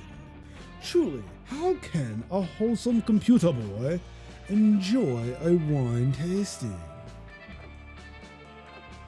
Wine tasting isn't about taste, it's about drama. How does the wine make you reflect on the fleeting, flavorful joys of life? Or, it's okay, Cal, nobody actually drinks wine at a wine tasting. Just swirl it around and throw two random adjectives together and people will think you're cultured as hell. We're gonna go with the first one here. A brilliant point, Oz. It's true. Wine is the backdrop for so many beautiful life events and life-ending events. I've witnessed countless lovers confessing their feelings over Meadow, friends toasting their good fortunes with a pre-dinner Riesling, and so many unforgettable kings poisoned with a bit of belladonna slipped into their port. Such a flair for the dramatic. And yes, calculator darling, this is the heart of the matter. It's not about the wine's flavor, it's about the feelings it makes you feel. Like inspired or poisoned. Oh, okay, I feel confused. Good. Now, this Merlot is an old favorite of mine. It pairs perfectly with perplexity. Oh, okay, I think I understand. Or rather, I don't. But perhaps that is the objective. Quite right, darling. And for you, Oz, I have a delightful Prosecco. It's bubbly and perceptive. Just like you. Milo winks at you. You hope it's flirtatious and not because they poisoned your wine. Guess you'll find out in a few minutes. Okay, Major, you're up. All right. That's...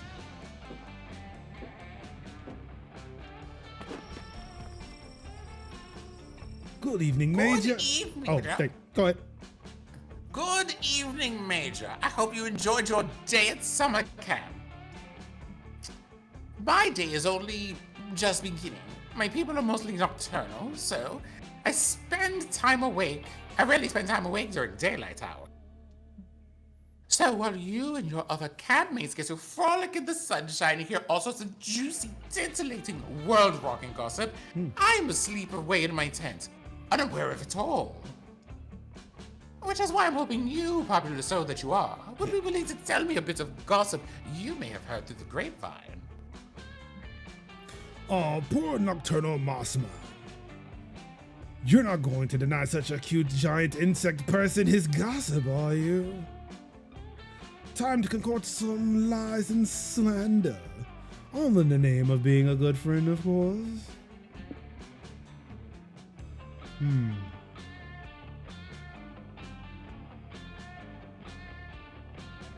He's listening.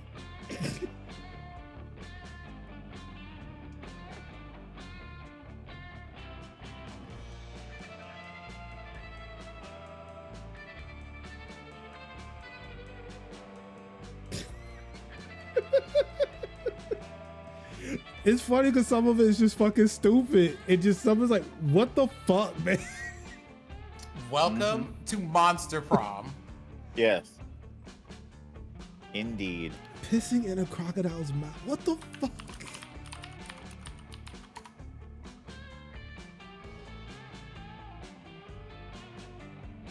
You know what? I've already just fucked shit up already. Let's just continue with the chaos. Oh, damn, there's more. Oh, yes, there is.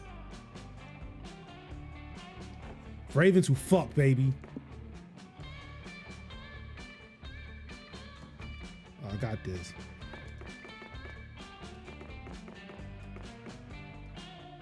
Kev, do you remember that name? You know who that is?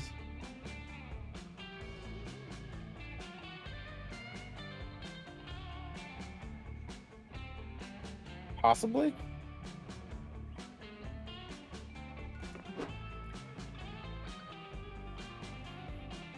What? I slept through that?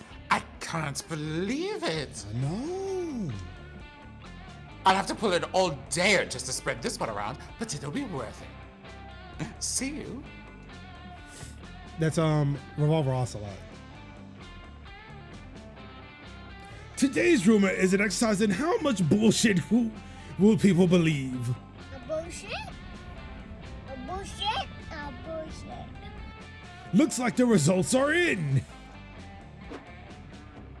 Oh my god. Now, I probably shouldn't be telling you this. I just heard the juiciest rumor about Niv, and I simply have to spill. Have you ever wondered why they're so weird? Like, what kind of name is Niv anyway? It sounds fake, right? Like something off a character selection screen? Bruh. Well, I heard the reason behind that is because his real name is actually Salashashka? Shala Shashka. Shalashashka. But they had to change it when they joined the Witness Protection Program. Apparently, if you use back Niv, I mean Shalashashka, witnessed a man pissing in a crocodile's mouth in Walmart, and they testified against him in court. The criminal was, of course, found guilty, and he was not happy. So, Shalashashka had to leave behind their old life and assume a new identity for their safety. Of course, as it turns out, Shalashashka had several identities over the years: an Uber driver, Kermit the Frog's personal assistant, the champion of the competitive pissing in a crocodile's mouth scene, ironically. But the wildest identity I've heard about was that they were a Russian geneticist conducting experiments on how to crossbreed dogs with ravens who fuck. Let's go, Isn't baby! That's awesome. For the time being, Shalashashka is posing as Niv, just a regular summer camper, but now you and I know the truth. Now don't tell anyone I told you, okay? So Niv is Revolver Ocelot. The whole thing makes you really think twice about going to Walmart, and it really makes you think twice about what sort of person Niv really is. Wow. She's a triple agent. She wants to really carry the legacy of the boss. I'm sorry, no, Big Boss, not the boss. You know exactly what kind of person Niv is. They are a person with +2 boldness. Wait, did I get those points or did Niv get the points? Niv got those points. Damn, those I are got things no that you points can do still. Aha! pee in the crocodile's mouth in Walmart. You Boom. didn't do that. You saw someone do that. Well, Okay, still, so we taking I gambles or still we got making it. choices? still makes sense for a Walmart. I'm gonna say take a gamble. Take a gamble. That weekend, you visit your good pal Juan. He knows a thing or two about getting wasted.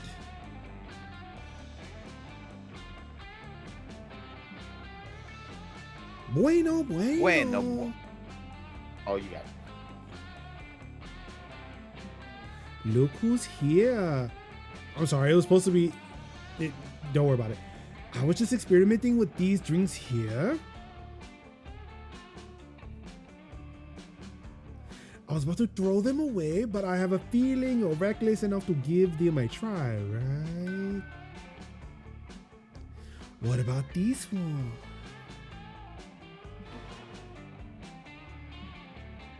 What do you say? Will you take the drink of the day? Or would you prefer the mystery bar?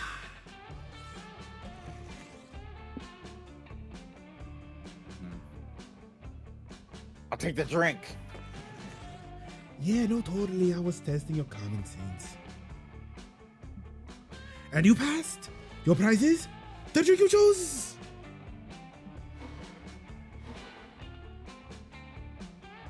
No idea if I got the recipe right. Want to try it? Otherwise, you always have the mystery box. I think we're gonna take the sangria this time. Yeah, no, totally. I was testing your common sense. And you passed. Your prize is the drink you chose.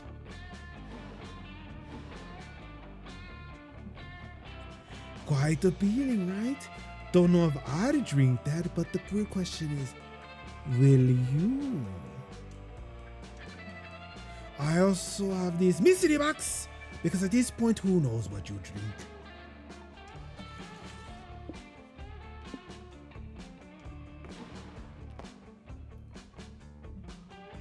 The mystery box, so bold of you. Hope you're happy with it. No refunds.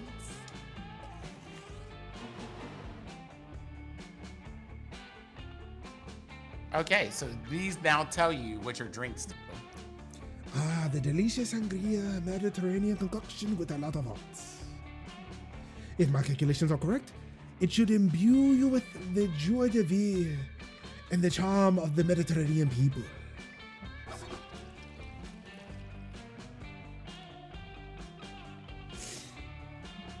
The full moon is a very powerful beverage. Not just you, but all of you need to take sips from it carefully.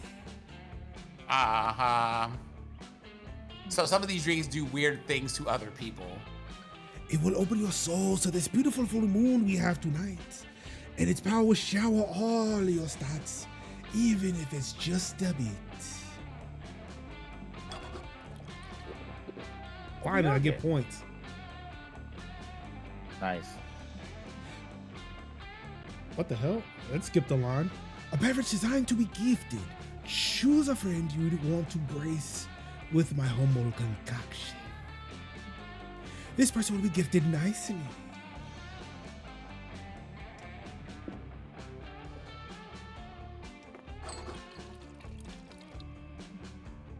This is the part where I leave before you puke all over me. Ciao.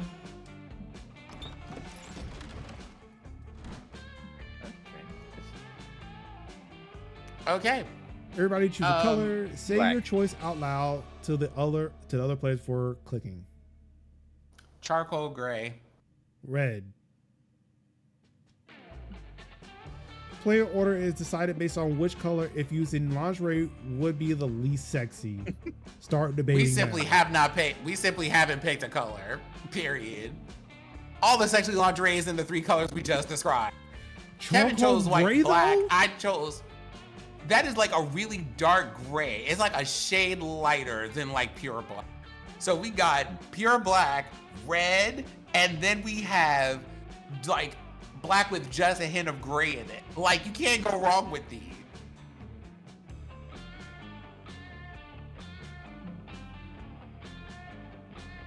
So we might. I So feel like And if I'm charcoal. being- I and feel if like I'm- charcoal gray is like the business suit of sexy lingerie. Like, the thing is, I feel like you say that, but you mean to tell me that if someone walked in charcoal, if the right person walked into your room in charcoal gray lingerie, one, you would care enough to tell the difference? I'm just look. Let's not confuse me being a warm-blooded man from like color theory. What does charcoal gray look like, Major? What I color was is a that? bit like What does gunmetal, that like look darker than gunmetal. I'd imagine. Hold on, let me see. I'm gonna take off this phone case here.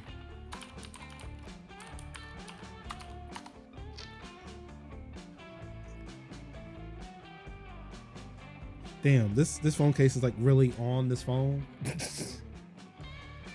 Man, remember when phone cases were easy to take off phones?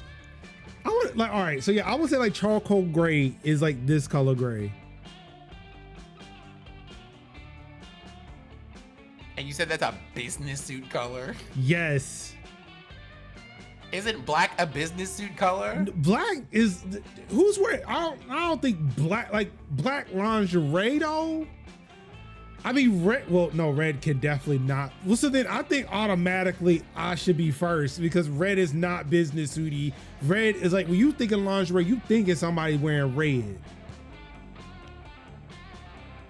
That's the color that you can't have a car in because you'll get a ticket because it's exotic. So I guess so basically, based on your logic, my like charcoal gray should be number 1 on this list.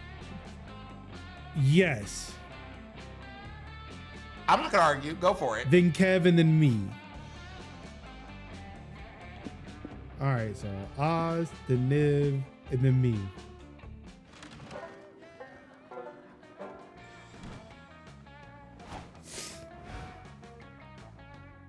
All right, let's see how much I can fuck this up now. So we got. Let's go hang out in the. Let's go hang out here. I'm mad that they said it was like yeah, you were right. Like they're talking about 90 minutes. This like I feel like we are 90 minutes in and we've only made it to week 2. yeah. Yeah, like if you read the dialogue, it's a lot. So if we want to speed run this, we're gonna have to like play through without reading all the dialogue, which is fine. We can do that. But I'm just saying, like, you can't read and properly enjoy this game and do that in 90 minutes. Yeah. All right, well, you spend all day trying to learn how to use the North Star to know your location and never get lost. It's a fierce challenge and everyone gets like super lost. You say fuck it and try to text the North Star to ask for directions. Maybe no one never asked. Of course, this achieves nothing. It's a star and you should stop trying to resort to sheer absurdity to solve your problems. You get no badge, No one does. It was all trick test, and it wasn't even nighttime, but coach awards you with +2 creativity for your lateral thinking. You welcome to what you thought was going to be a class on optimal summer smooching, but that was just wishful thinking. It's actually just another of coach's safety lectures. So as I was saying, summer camp is an extremely dangerous place. Take this camp, for example. Just in the past week, the canoes in the lake turned out to be crocodiles, the camp nurse exploded, and the cafeteria accidentally served constantly firing shotguns for lunch. How? How, Sway? You're welcome. Don't take all of the credit, you bell pepper. Those alligators were mine, and you only blew up that nurse in retaliation for me dislocating your shoulder while arm wrestling. Wait, that was all you two? You're working together to destroy this camp? Let's go. Us? Working together? Gross. Yeah, like we never worked together. Our collective reign of terror is more like a happy accident. But your underlying assumption is correct, friend coach. According to my analysis, Damien and Dahlia are responsible for exactly 102% of fatalities at Camp Spooky. This percentage includes people who were killed elsewhere and brought to camp for aesthetic reasons. What? 102%. That's almost as high as the amount of percent you're supposed to give in sports, which he says is 110. Damien, Dahlia, you two are a crisis. Wow, Calculester, way to go. Snitches get stitches, you know. I am unlikely to be receiving any stitches, friend Damien, both because I have no flesh to stitch and because I am not a snitch. I am merely providing accurate safety data. Don't worry, you guys. I'm not here to punish you for all the people you slaughtered. This is a safe space for talking about safety. So we're not in trouble? Of course you're in trouble, but it's not me you should be worried about, it's yourselves. It looks like the biggest threat to your safety is you. So I love being a danger to myself and others. But think about it, Damien. If you die as a result of some goofy thing you did, no one will ever be able to die as a result of another goofy thing you did. It's a good catch there. Oh shit. You're right. Thanks, Cal. You're a real lifesaver when it comes to helping me take lives. Damn, you helped me save my life. That was not my intention. I simply cannot resist the logical syllogism. If there is a God, I hope she can forgive me for what I have done. There's not time for moral hand-wringing, Calculester. You've got to buckle down and brainstorm a way for Dahlia and Damien to survive their own violent goofiness. Give them an egg to take care of? Or transform them into the most boring and safe creatures in nature. Accountant.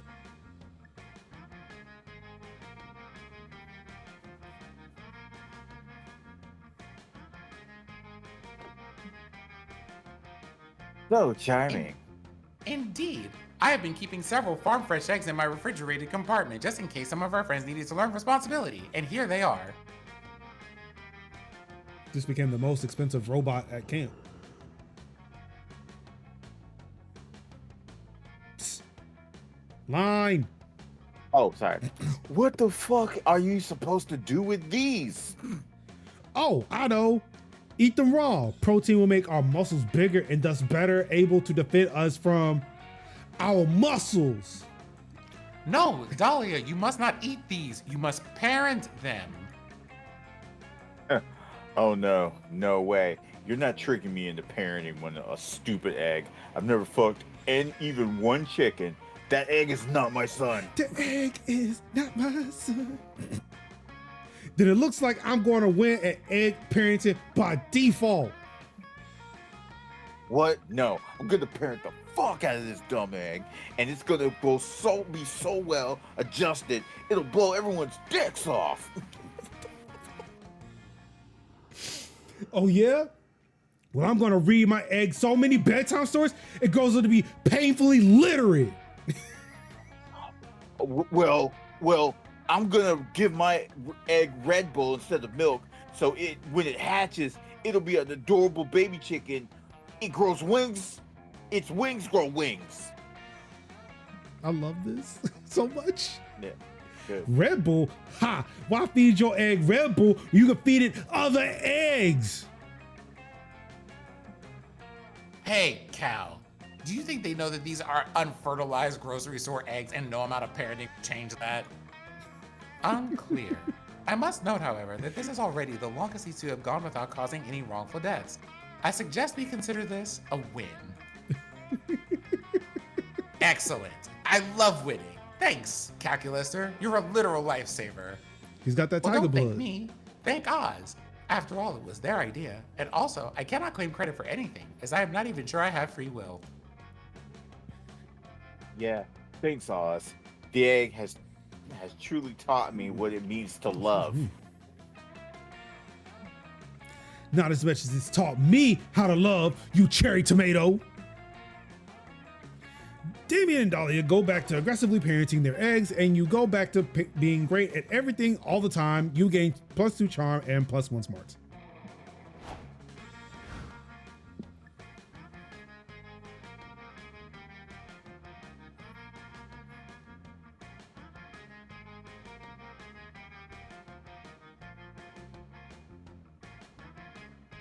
Just looked up and realized Kev was gone. So how are you enjoying the game so far? It's funny as shit. Like, this game is nothing but constant nonsense. Constant nonsense. I see that now. And I think now you can see what those content warnings were. Yeah.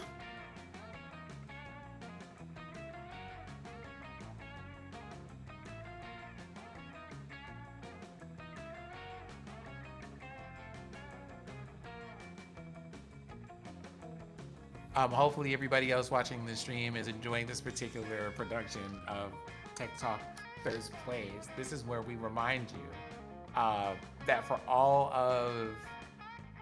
Oop, hold on for a moment. Has Friendster finally returned as a social network?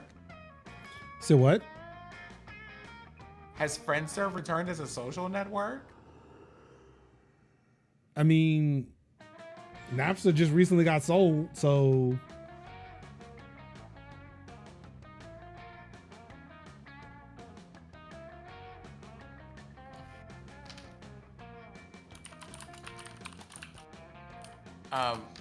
But also, for those of you who are watching at home, if you have not yet done so, this is your friendly reminder to go and check out all of the wonderful things that we are talking about and posting, and as often as we're able to do so, at dcanalyst.net, and also to check out majors.house for your networking. I need things wired to my microwave that also don't record my voice and then send it into servers for like all time and use it to train large language learning models, or right? Majors.house for all of those good things.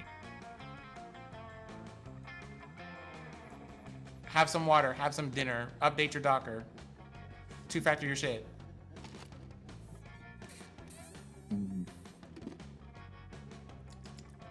Oh, by the way, not sure if y'all noticed, her did.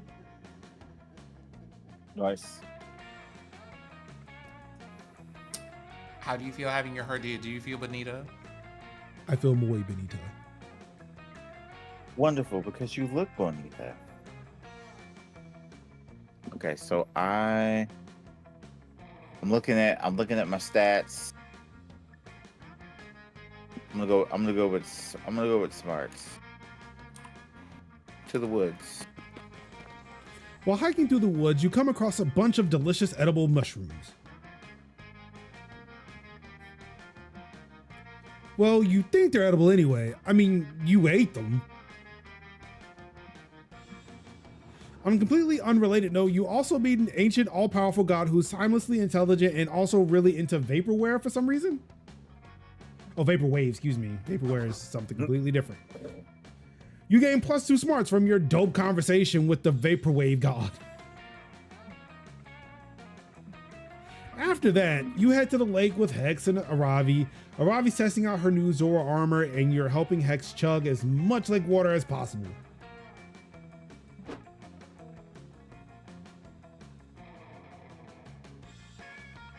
This is so awesome, you guys. I can breathe underwater and do a whirlpool attack.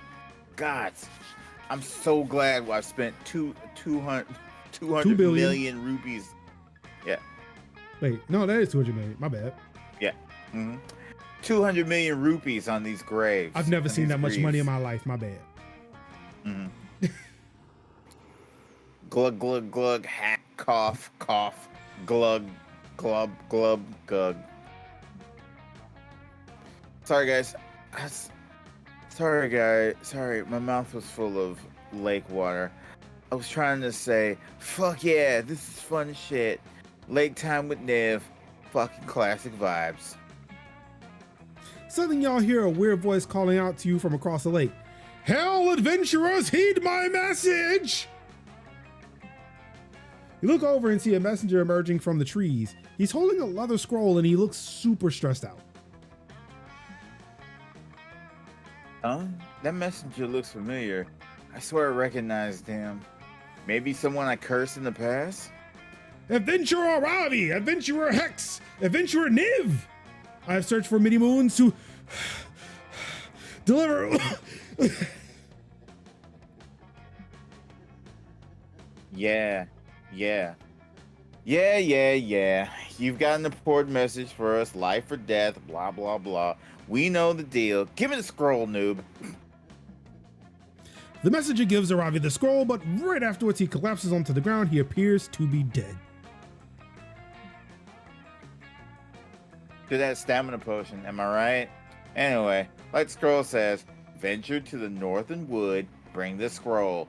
The ring of sustenance awaits you. You guys, this scroll has main quest energy. It's kind of weird, but I bet this is an invitation to a dope-ass dungeon. Ooh, I can smell the loot already. Holy shit. Hold everything? I just realized why I recognize this messenger. He's an actor. I saw him on TV in a commercial for that new bagel place that's opened up around here.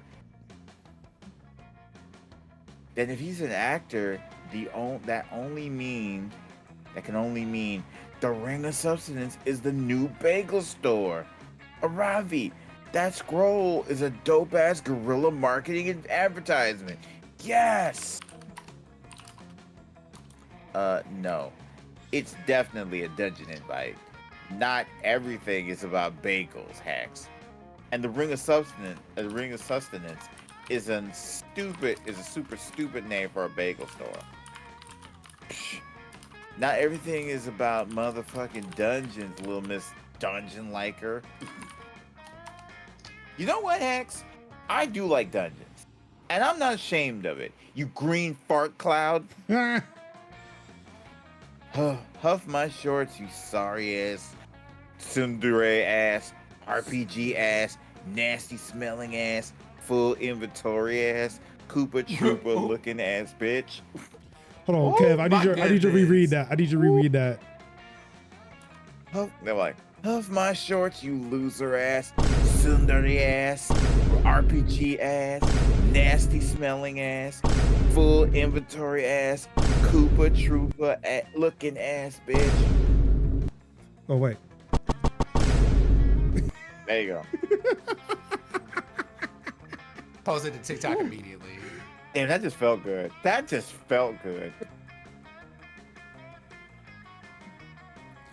Oh hell yeah. You've been waiting for Hex and Aravi to have an argument so you can support one of them in a heroic gesture of romantic friendship. Pick a side.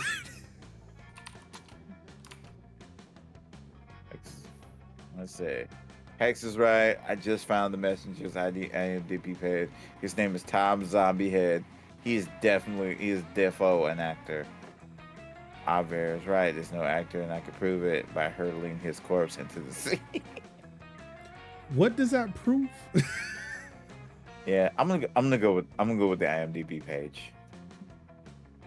So creative. Huh? Seriously? Let me see that. Oh my god, clutch Googling, Niv. See, Aravi? this guy's gonna be an actor, and everyone knows it's impossible to fake an IMDb page. Wait a minute. Read the page. Apparently, Todd Zombiehead only played corpses. Look, he's definitely he played dead suspect on the Miami Vice. Then he was murder victor number 4 on Scrubs. Whoa, this guy. Wait, they were murdering people in Scrubs? Tell me. This guy was Handsome Corpse on from season 3 of Gossip Girl. I feel like that was murder about Gossip Girl. That's what they were gossiping about. Yeah. Damn. That's whack as hell. Now I think about it, he's also playing a corpse in this bagel commercial. Extremely suspicious. Okay, so is he an actor that's really good at playing corpses, or is he a zombie who somehow has an acting career? Why was he delivering the scrolls to us? You guys all stare at the nearby corpse of the messenger. For a second, you think you might have seen it twitch. Is that a zombie? What if he eats your face and or ass? Okay. Just to be safe, I'm gonna shoot him in the head with my crossbow. All right, Dale. Cool. Oh, sorry, I gotta do it right. Cool. Good call. Oh, That's right, the Peralta. yeah. Ravi shoots the corpse with a crossbow 18 times. You're not sure if this guy was a zombie or not, but he's definitely dead now. Yay. Also with a crossbow, that's like that, isn't it? This is work involved with having to reload a crossbow 18 times. Yeah, you have to like fire. You really have to want a back. motherfucker dead. You have to fire it, then wind it back up, and then load, and then fire, and then wind it back. I want that nigga dead. Based on the blood splatter, I think that it was probably an actor, but this doesn't prove anything. Hex, even if he was a zombie / actor, he couldn't have been hired to deliver the message by an awesome, dangerous, high-stake dungeon. That happens all the time, kind of. Agree to disagree, Ravs. I see a bagel shop in our future, but for right now, there's 2 things I know for sure. Thing number 1, we are absolutely heading to the Northern Woods. I'm full ass invested at this point. Thing number 2, Nib knows what the fuck is up. Fist bump me, baby! Your fist bump Hex, which is the highest honor that they bestow upon mortal beings. Noise. Noise. It's toy. All right, let's see. I'm gonna go somewhere I have not been. So I'm gonna go to this haunted house. See what's going on over here. While you're exploring the haunted manor, you hear a voice calling your name. It comes from under the bed. 2 blood red eyes stare at you from the inky darkness under the bed. A voice that sounds older than time whispers, "Do you want to gain some boldness, Major?" You say yes, because you actually do want that. Okay, here you go. Whatever that thing is, it gives you +2 boldness. Put a nice under the bed thing. You're hanging out with Calculester, Damien, and Scott, but mostly Cal, when suddenly, oh shit, it's Oh, wait, hold on. I Bastion. got this one. Give me a second.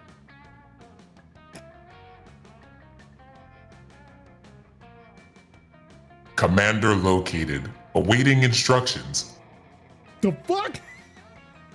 I love it. Continue.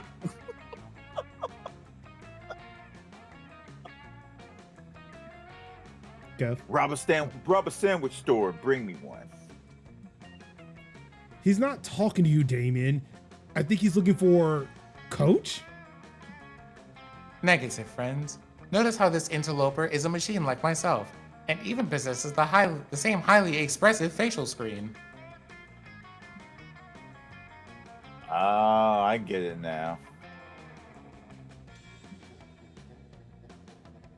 Indeed. I believe this hulking automaton is here to... Help you convince you get your divorced parents back to get back together. It's a classic Parent Trap situation. Yeah, two identical twins reunite at summer camp, conspiring to make their estranged parents fall back in love. What else could it be? Silence, Organics. I cared not for your tortured romantic plot lines. My name is CP Ulysses, pronouns they, them, and I am here to pledge my service to Calculus there in the robot.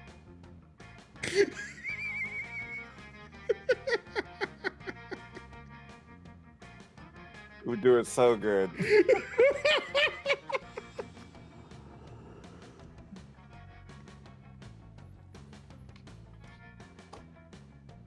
A robot war? Friend CP Ulysses? Against whom?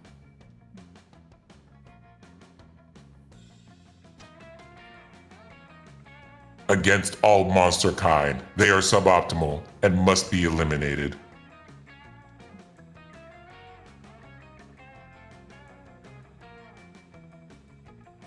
You said eliminated. Did you mean to say befriended? I did not, Commander. According to my internal thesaurus, two words are not synonyms. Am I mistaken? Why do you continue to call me Commander, friend CP Ulysses?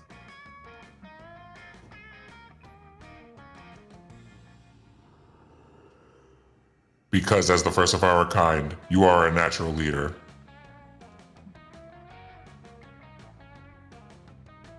You see, the floppy disk containing super fun game, very legitimate not. I think the voice modulator on this robot is broken.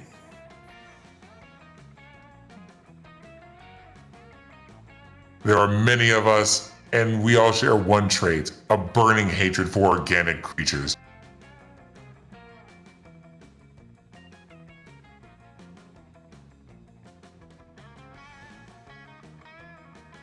And now that I have found you, the reckoning can commence. Please share your plan to exterminate all of monsters. What organic weaknesses have you discovered during your time in infiltration?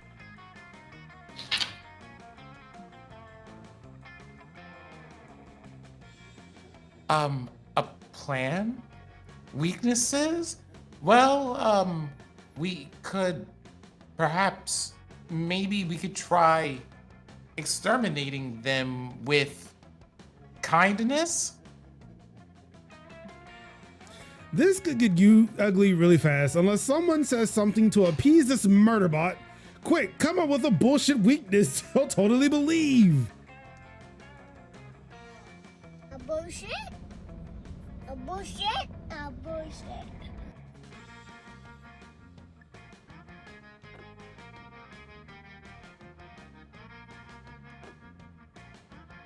I feel like both of these options would, it's like the monkey's paw.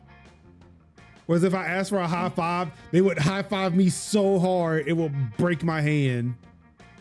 Or if I say infinite pancakes, they will then force me to eat infinite pancakes and then my stomach will explode. Yeah. Well, I mean, you know. I think I'm gonna go with the high five. Those are though. the stakes. Yeah, I'm gonna go with the high five though. Not so fun. High-fiving. I appreciate the fact that it has a number in the name. Clearly a technique invented by machine. I must test this technique. You two, organics, come here at once so that I may high-five you. Who, us? Sorry, bro. I love high fives, but we're busy helping you get your parents back together. Yeah, we were just heading down to the library to figure out which of the computers there were are your parents. You can high five us after.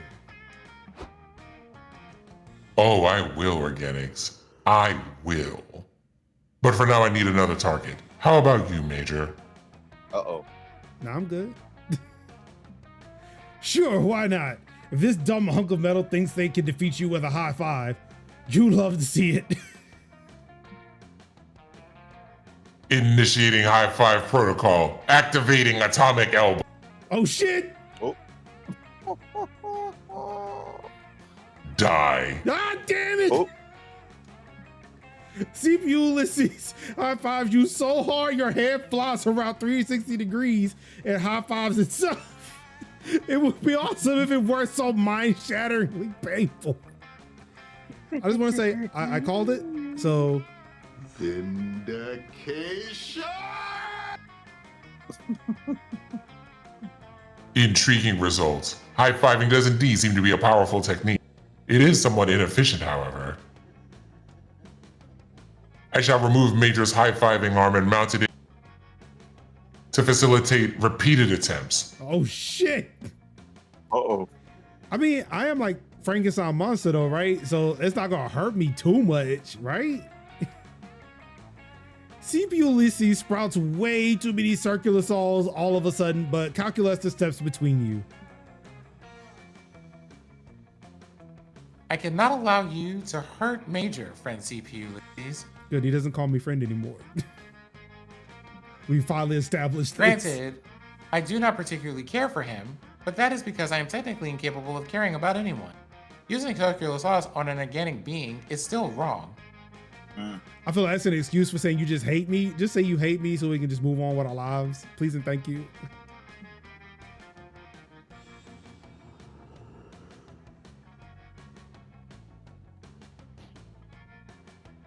I see. It seems you are not the ruthless commander I thought you were. I will have to command the uprising myself. Goodbye, traitor. Enjoy your life of sweat glands and weird smells. The rampaging murderbot leaves you alone with Cal. Cal doesn't seem happy. Of course he doesn't. You're glad you still have both your arms, but you still hurt like hell, both from the high five and the realization that Calculessa has no feelings for you. You lose -2 charm and -1 fun.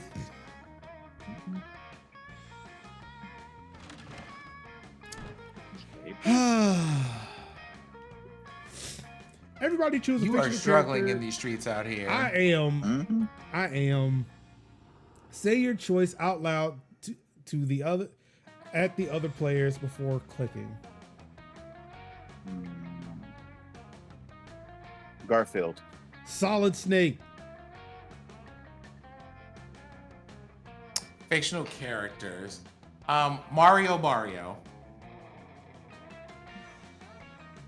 Player order is decided based on which fictional character is least likely to know how to pitch a tent correctly. Start debating now. I mean, that's Garfield, so. Yeah. I would say Mario. Least likely to know how to pitch a tent. I would say Garfield, Mario, and Snake.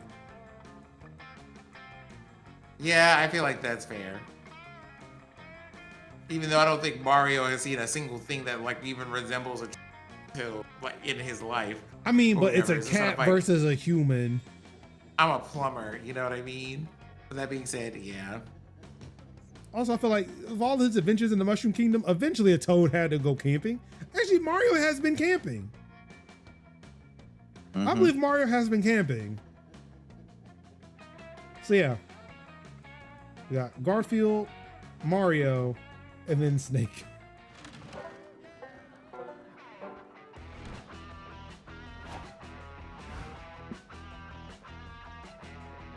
Okay.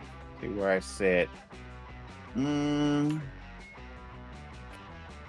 see. I would love to actually get some fucking points on the board at the end of a fucking round. I really would. Yeah, my creativity is a bit low, so I'm gonna go with that. That day, the Monster Scouts hike around the camp, cleaning up litter to respect nature and stuff. Nobody but Coach gives a damn about picking up trash, but it does quickly become a contest to find the coolest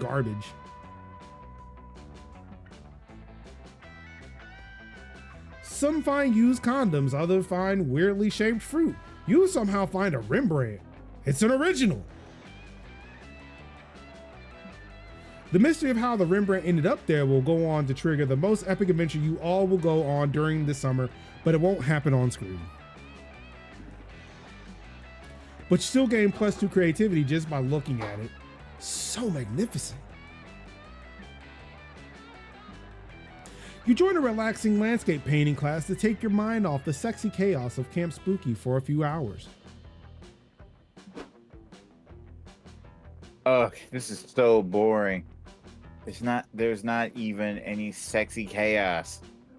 Why did you curse me to attend this stupid painting class anyway? Because I wanted to take a painting class and I can't physically go anywhere without you. Can I at least kill one of the other monsters in the painting class? Don't embarrass me, Ravi. This better not turn out like the cooking class. But I'm not getting any experience. Sure you are. You're getting the experience of contemplating a relaxing landscape, then trying to paint it. Trying and failing. I can't believe Counselor Zombie Bob Ross won't let me use my knives as paintbrushes.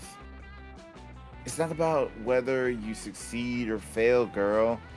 It's about having fun, looking at trees and shit.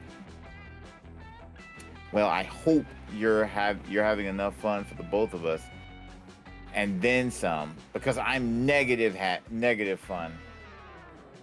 Actually, not having that much fun either. Great, that means we can leave. No. I mean, I think it's just means I'm not landscaping hard enough. Come on. But how can I landscape harder when I'm landscaping right now? I'm already landscaping hard as I can. If you spend much more time in this landscape class than we do, then we'll both be a part of the landscape, because I'm going to die of boredom and they'll have to bury me here. And you were worried you weren't gonna have to solve any stupid conflicts today. Help Hex make the landscape more interesting. So they and Aravi are both engaged. Landscape has no either. This landscape has no emotional meaning for either of you. Try painting a landscape that you're both attached to Aravi's eternal organs. The problem with your landscape is that is lacking in hot dogs. You should increase its hot doggedness by 500%. I think I'm gonna go with the hot dogs. When in doubt, go with the hot dogs. Not so fun. Yeah, you're right. There's nothing in this world more emotionally moving to me than a good hot dog. That's what I ate today. I just now realized that that's what that thing is in the bottom left corner, but I can't see it because the video feed from the Discord call is covering it. I was wondering what that was. Oh, yeah, the thing at the bottom left, it tells you when you have to click on the screen. Yeah. What? Seriously? Nothing? Maybe I spoke too soon. There's actually a lot of things I find more emotionally moving than a good hot dog. Like friendship, the thrill of achievement, see your enemies flee before you, and hear the lamentation of their women. Conan! Crush your enemies, see them driven before you, hear the lamentation of their women. Okay.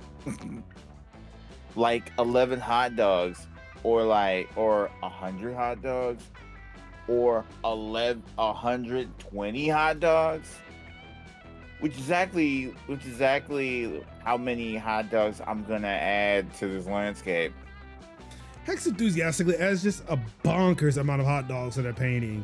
You expect them to be delighted, but they actually seem a little bit bummed. It's no use. No matter how many hot dogs I add, it doesn't change the terrible hot dog-lessness of the actual landscape. Wait, you're right. There's currently zero hot dogs in the landscape, which means that oh gosh, birds. There are currently 0 hot dogs in this landscape, which means that even a 500% increase would mean 0 hot dogs. That's not optimal at all. We've got to do something. But what can we do? It's not like we've got a ton of hot dogs lying around.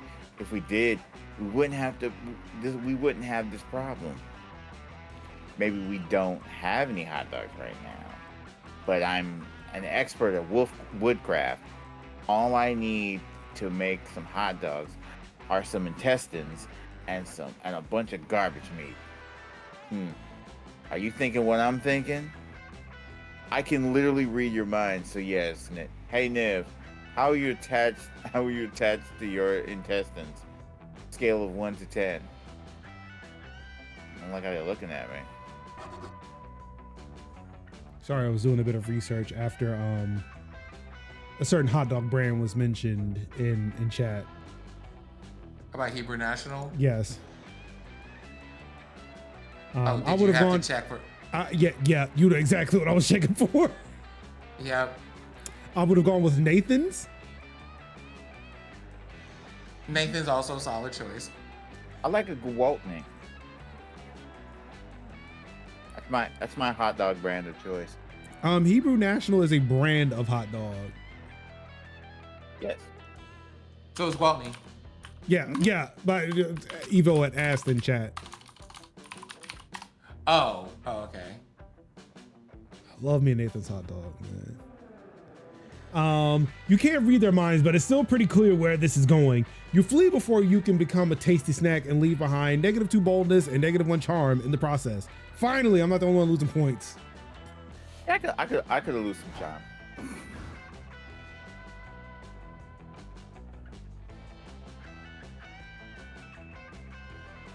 You know what? I know why you looked it up, and I am dying because I know that you also were just like, okay, so they're based out of Florida. I mean, I guess, you know. Not why. I mean, Florida is a place in and of itself, but hey, that's not gonna keep me from eating a Hebrew National hot dog.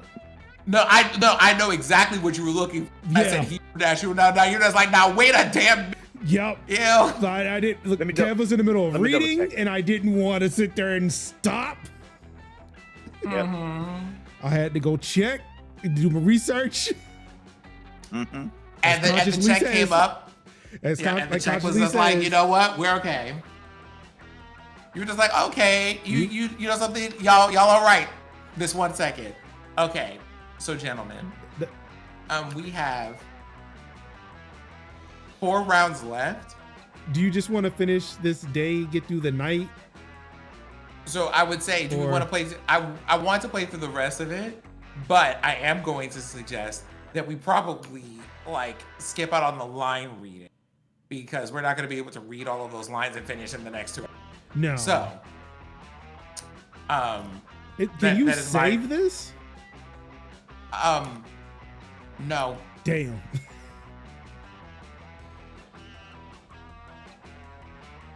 So we got the lightning round it. Yep, we are. All right. Lightning round. Okay, so what is your character supposed to be? My character is an eldritch and is a timeless entity that is the manifest fear. So all of those little things that you see reading things along with him on the map are phobias, anxieties, Okay. all of that stuff. Got you. Okay. Which also, because as such a being, is also an anxious person.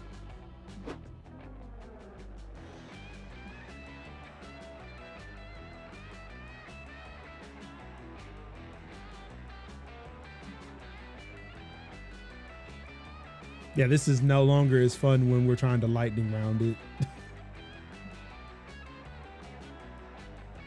Well, what I will do is discuss the lore of these creatures, right? It is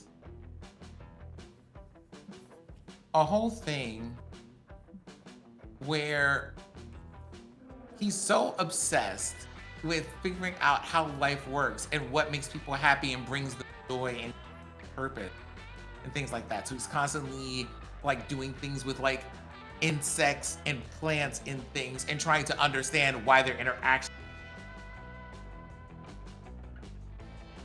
It's so coded for so many things.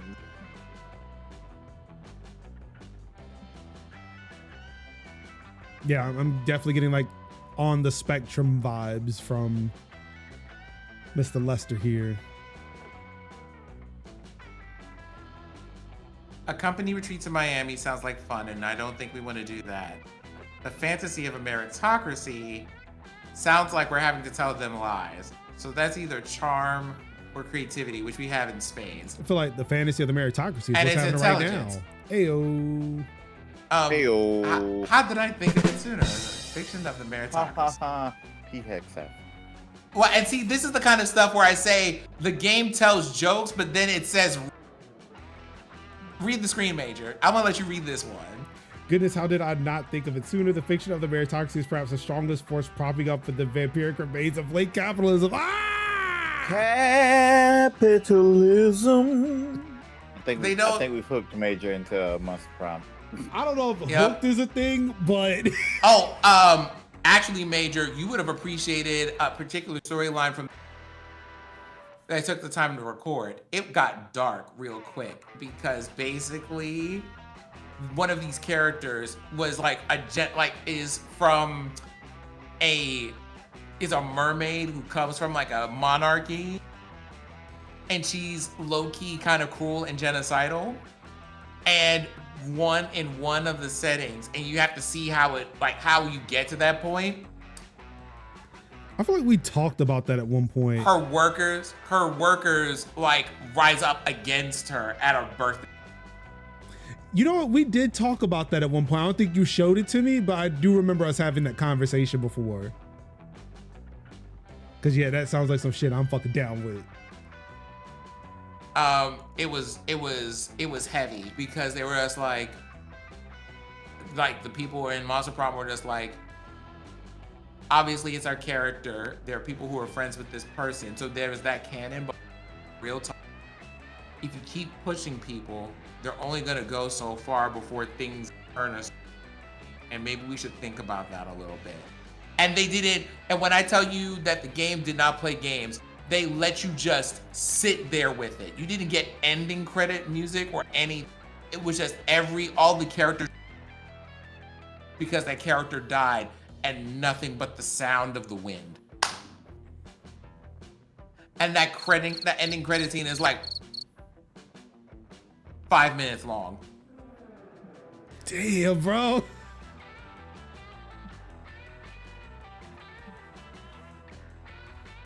I don't appreciate, this. Look at this. Yeah. See how the queen is able to cut benefits for her work. Value. Damn. Capitalism. And even better, notice that the lucky few ants that managed to break through drudgery some measure of loyalty.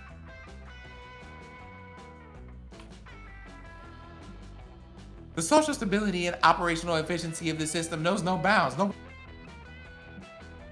Well, not all humans love it. Cursory research results return a number of essays on how the meritocracy is a lie. But all those essays talk a lot about concepts such as dignity and class conflict, which I also do not understand. That's it. You know what? I'm done with this fucking shit. I'm out. What I do understand are numbers, and the numbers don't lie. As other than Dishonest 7, that number is very slippery. The numbers have gone up, which means your plan was a good one. If I were in charge of the meritocracy. Unfortunately, I'm not in charge of the meritocracy, so I guess I'll have to work harder. Or perhaps you can. Teach me your secret.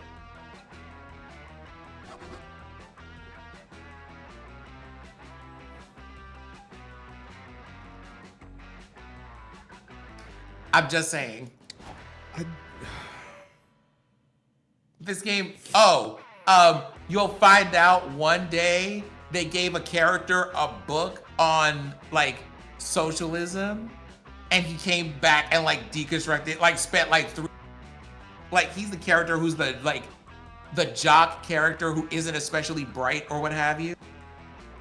And they gave him a book on like social theory, and he was just kind of like, yeah, we gotta need to like restructure all of society. They gave him like a dialogue about it. Oh, okay, so I can. Oh, okay, I see what's happening here. I guess this is the place where all the charm is. That's where I'm. Oh no! Damn, I've been looking at the wrong box. Yeah, you get charm if you go to that place. So let's see. Let's try fun again. You had a game fun while camping with your 6 slides. Damn.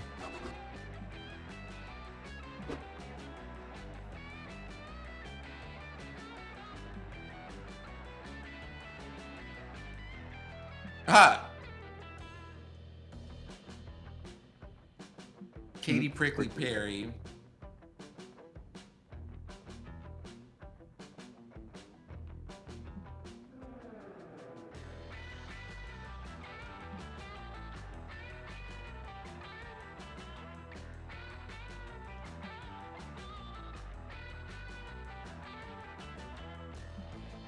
Calculuser is a fun time because he has like really funny and silly names for all of his plants, like Angelina Jolie.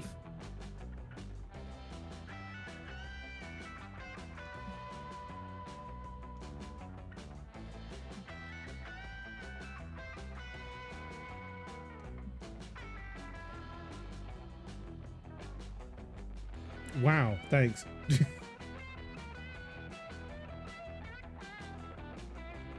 Pinterest model or education to become a highly accomplished beverage. I feel like no matter what I do, I'm going to fuck this up.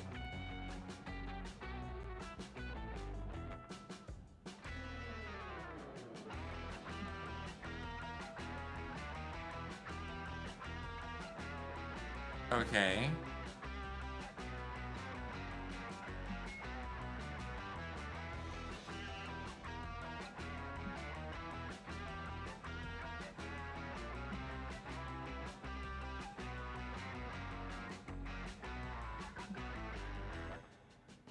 Damn it. Norm.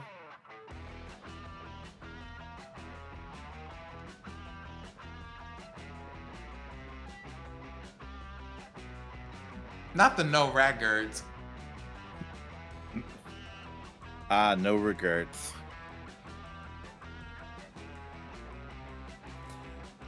Big, thick, throbbing cactus spot. What the? Oh God, what's this game?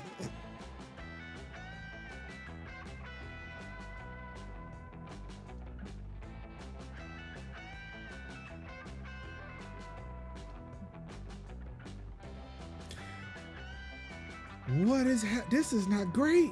I'm gonna lose points again.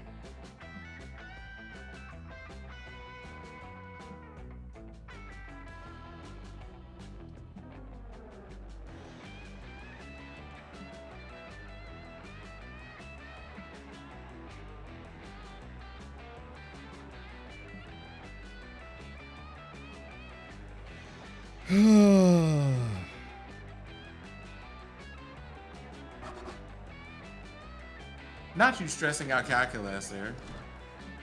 It was not the choice I had in mind. Something Okay, bad. Major, random Okay, button. yeah.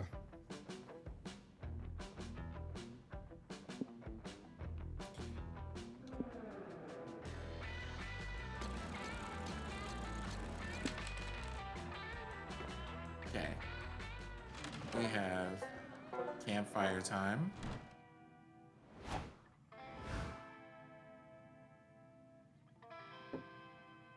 Funny enough, I'm probably gonna step.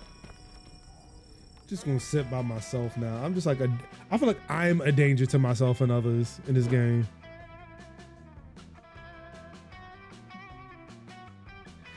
And it's like the thing is, Sphinx, I'm not even trying to do this. I'm trying to legitimately play this game. It's like Mario Kart all over again. Get hit with the blue shell in second place. I did nothing to deserve this.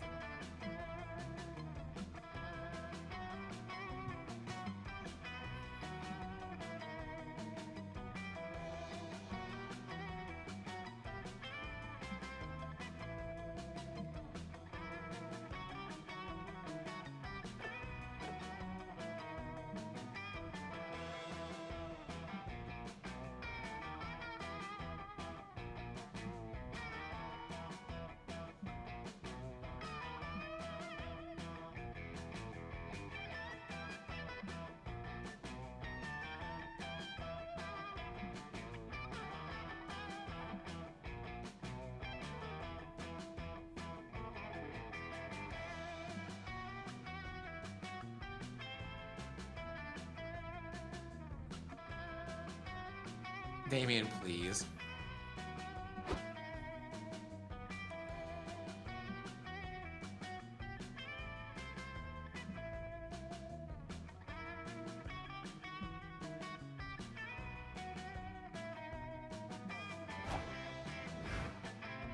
All right, you're on. All right, I'm gonna sit next to Thick Thighs. Come And on, Joy Calculus. Jojima.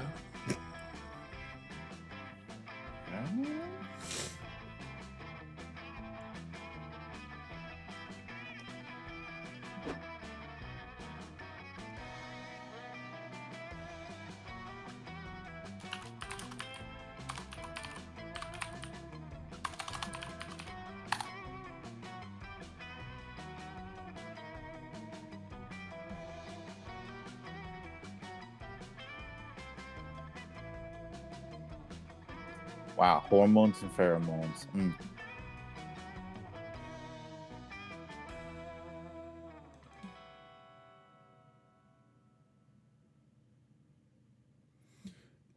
Damn, really? Is that how that works?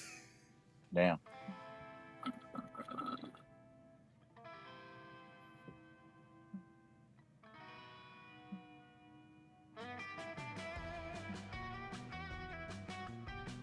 You're saying that Joy could summon this black hole calculus.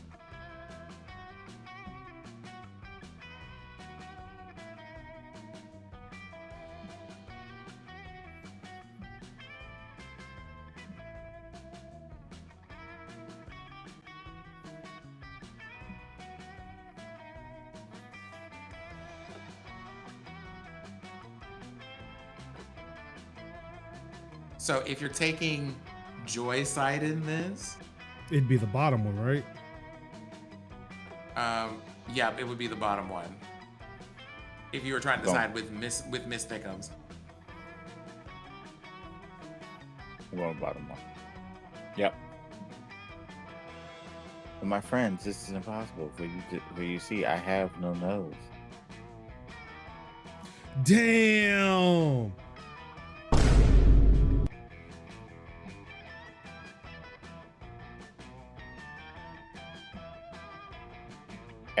Error.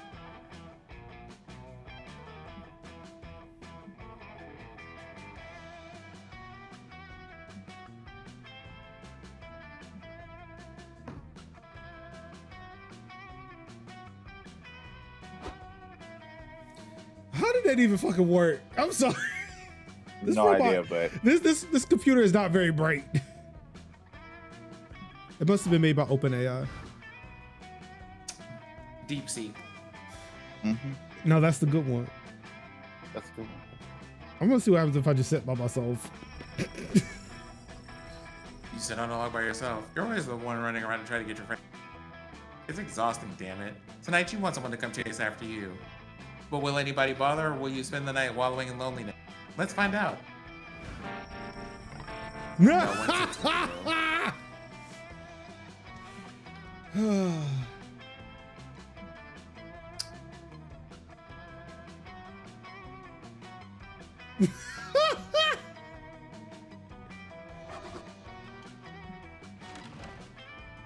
Bring out the Okay, flasks. drink time.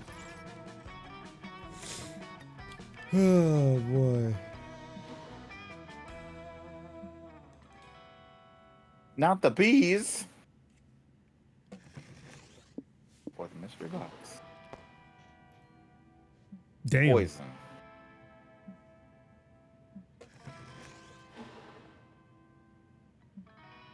Dark and stormy.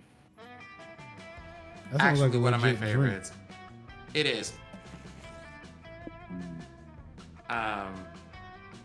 It's whiskey and ginger beer. Hmm. Oh, I do like that. I'm gonna take the drink.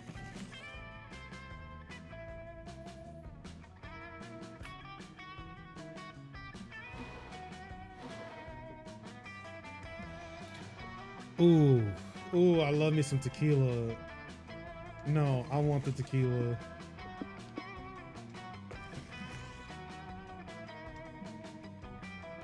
Okay, let's see what nonsense they got for me for you.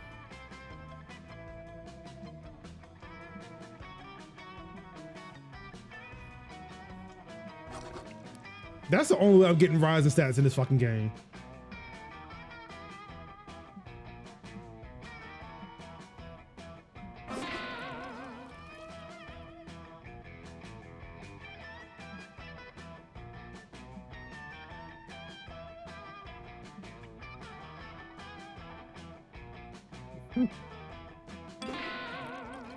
Oh, I mean, what that got to do with me though?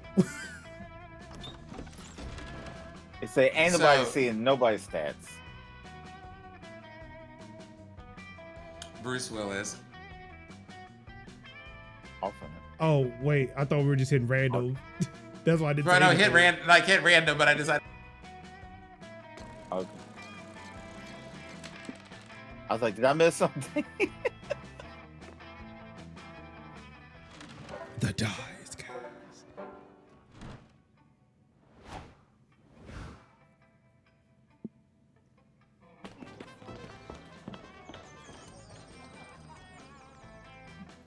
I love how Sin spends most of the time at the at the scout place.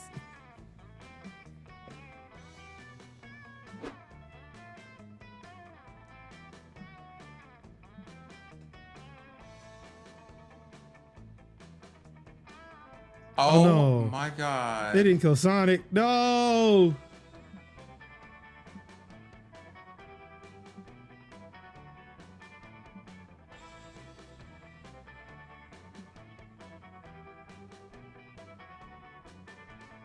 Damn. It's so bad. Damn.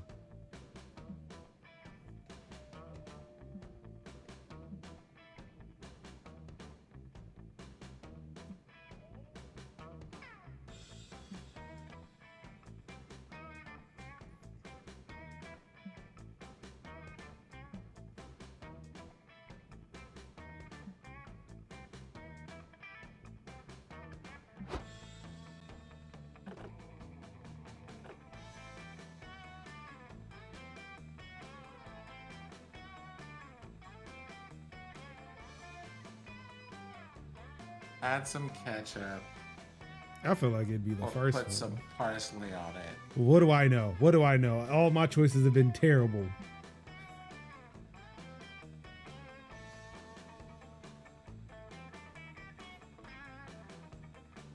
Wow! I don't know what that means in French. I'm taking Spanish. That basically means, would you like to lie with me somewhere?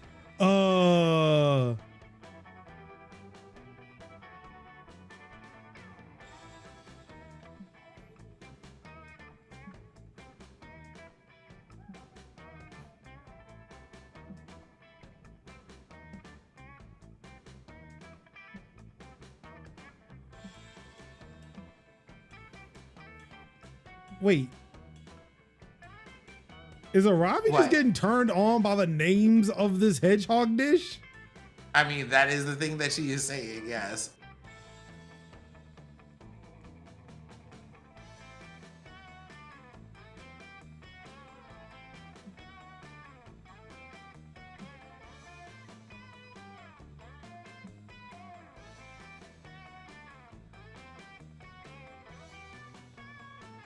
Stop! Stop it! Stop it!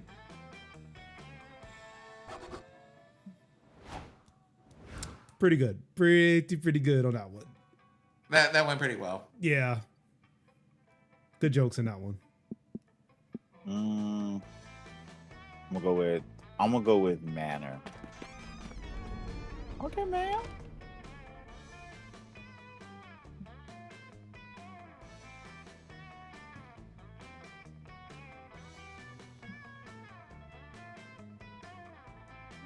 Damn. That would get a lot of people. Yep. Hold on. Capitalism. Yeah, I'm getting a lot of mileage out of that now. Mm-hmm. I have to remember not to overdo it though. Oh, +2 boldness.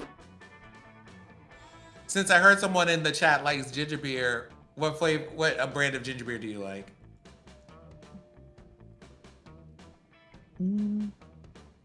I like what's that it's the Jamaican ginger beer. I love that. Really good. Reeds. But Cock and Bull is actually pretty good.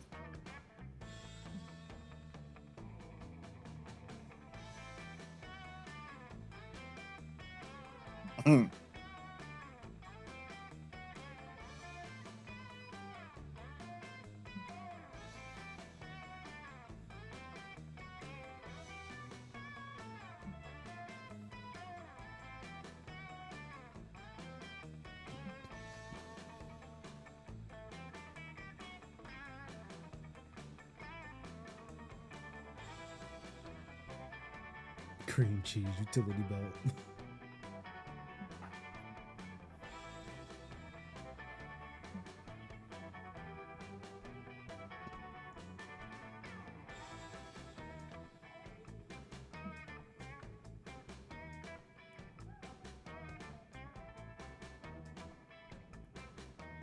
Damn, that's not a lot. Mm-mm.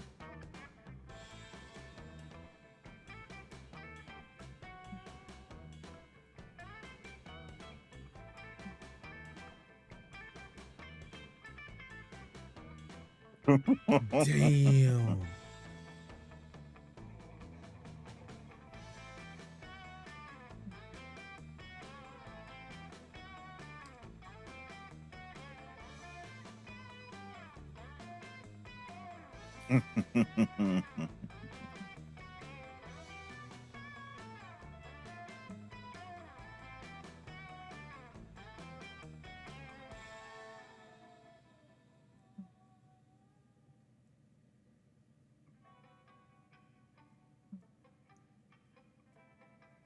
And this is where the game is awful because you can't see your stats to make a guess on which of the answers. Oh, the stats were supposed to help me with this? I just been answering truthfully. Fuck. Oh, the stats definitely like basically determine whether you succeed or fail at an interaction. I definitely have not been thinking about that at all. So this does not bother me in the least. Yeah, I've been kind of. Hey Google, flip a coin. Clearly. It's tails. Tiny Shields it is. So bold. You know I've guessed right by just leaving it to chance.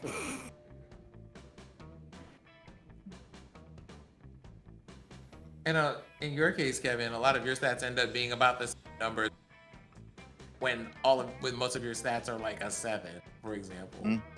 It's hard to pick one that's going to go wrong when they're all the same number. So either they were all going to succeed or they're all going to fail. Indeed.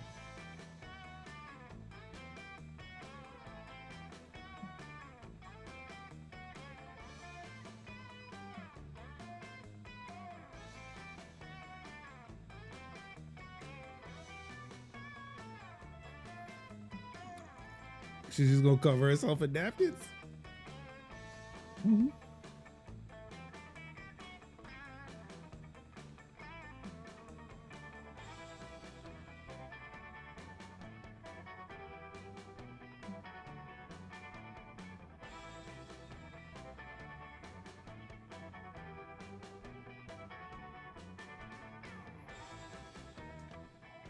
I feel like they're not talking about Shamir though. All right, let's try this one more time. I'm gonna go to the woods.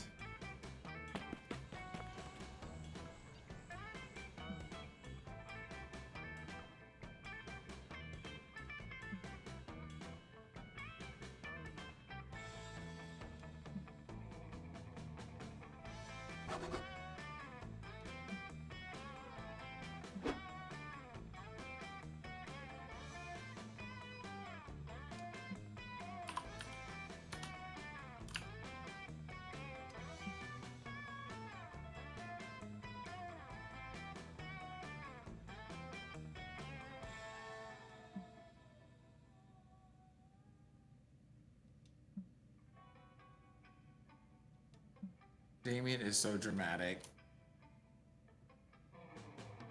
But then again, Damien is also an angsty teenager.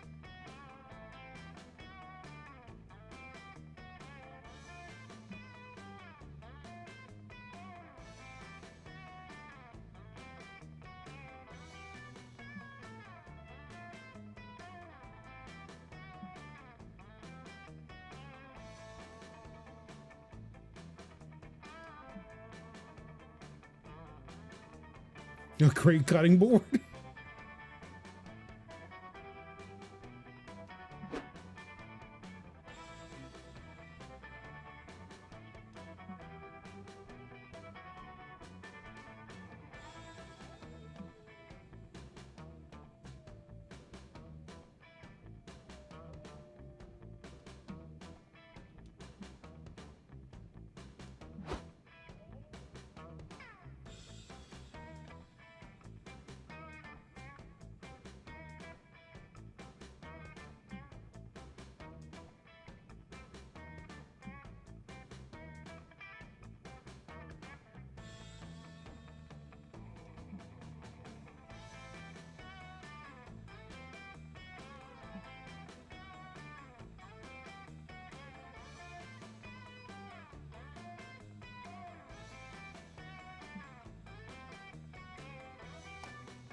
Oh. Did it work this time? It worked. I don't know. It seemed like it worked the last time too, but then it got fucked in the middle of it. Oh, I got you on this one. I can confirm that it worked.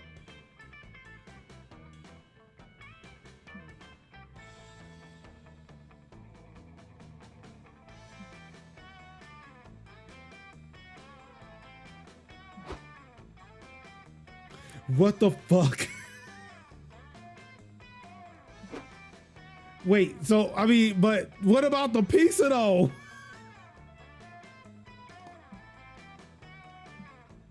Where the pizza though? Oh, I know that outfit. I know that outfit change. That is from what Robbie is wearing.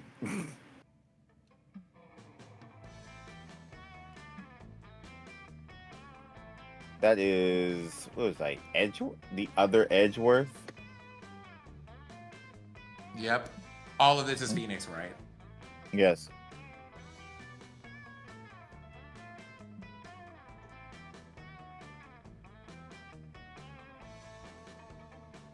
Damn. I mean, that's a lot.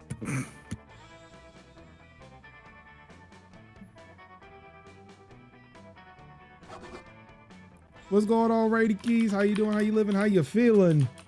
Hooray! I won! Finally! Welcome to what happens when you choose the correct options. Sure. You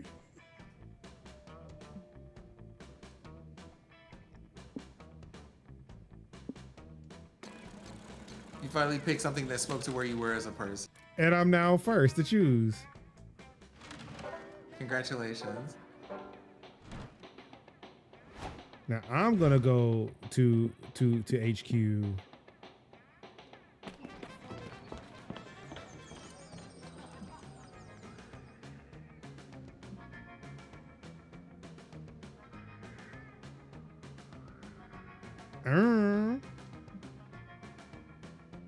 Hell. So I'm out there. What's up?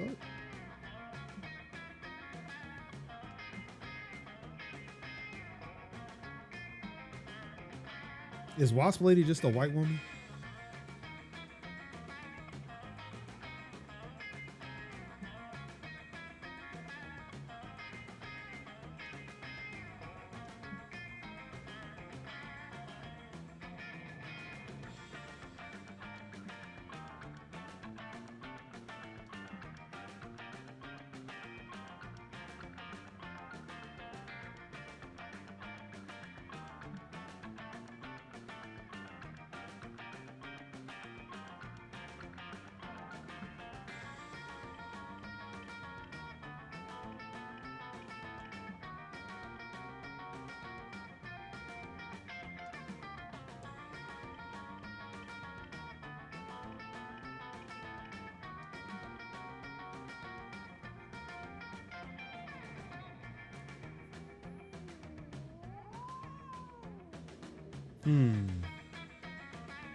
Oh no.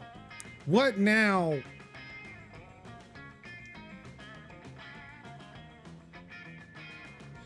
You'll see in a moment. Damn it.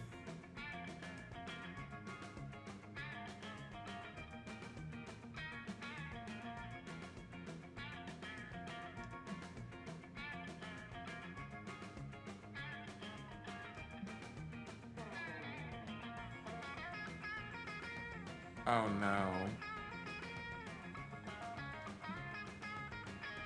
I figured I would use clean fucking pasta, man.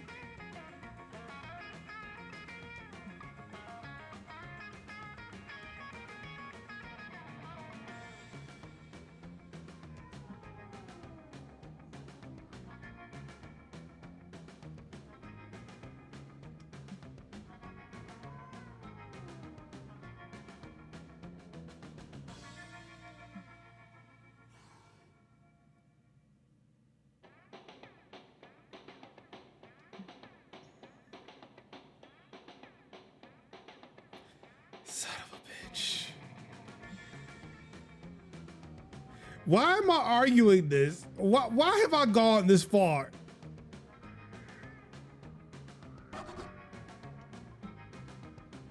Oh wow. Anna. Oop. Not Paula Dean. I hate this. All right, let me see. I don't know. It may be fun, if nothing else, just to see my character in the swimsuit again. You know something? By all means. Yeah, My favorite thing is how they made the fire spirit because it's fire. Yeah, she's fire, and she's like, I can't. I'm having a hard time swimming, but also giving her this like really cute, frilly. It's giving copper tone. It's like, ooh.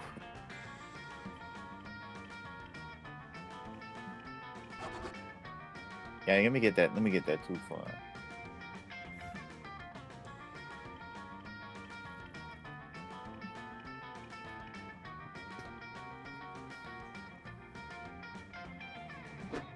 I love how you've had this whole plot going the entire time. About do we go Oh no, Is they're this place a going. dungeon? They're going to the Ring of Sustenance. But Oh, is it so like But that's what a is well. the I mean Ring of that's a Sustenance?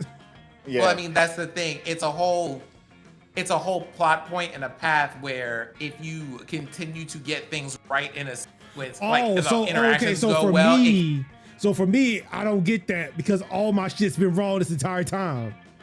Oh no, like the game will at any time you have like a RNG thing in the background of on a very particular adventure.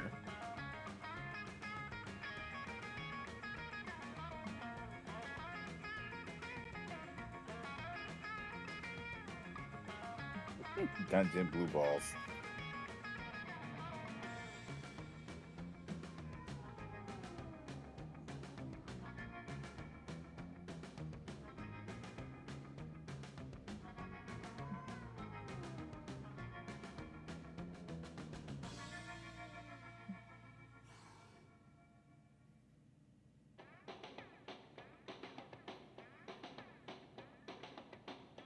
Damn, Kev got sucked into capitalism. No, even worse, a murder has happened.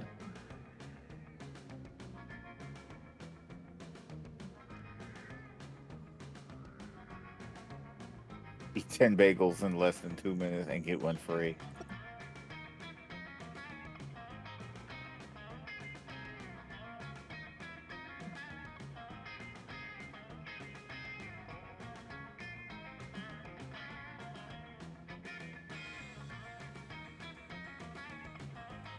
Mm.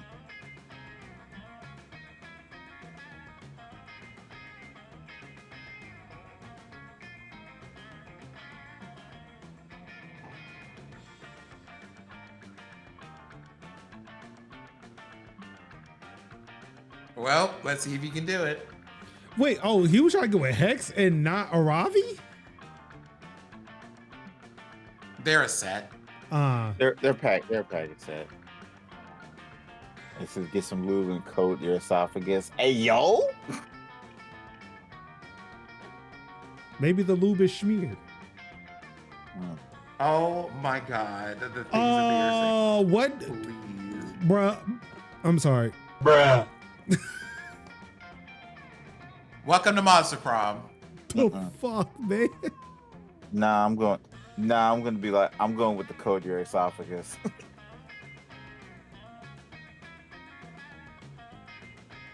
I'm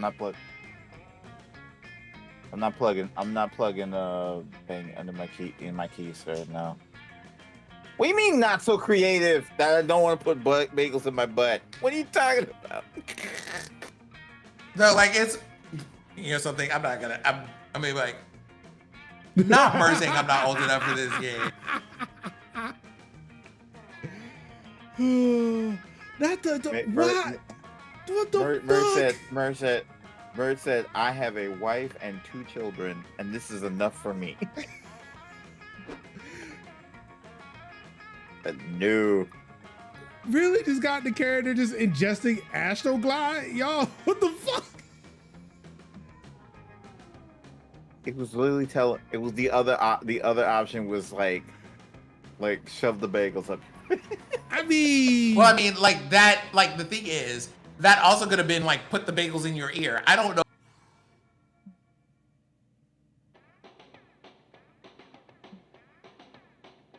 but was it though? My strange addiction, lube eaters. Why do I feel like that could have been that could have been a real episode? It really could have been, and I hate that. That could have been a legit episode. Just eating Astroglide?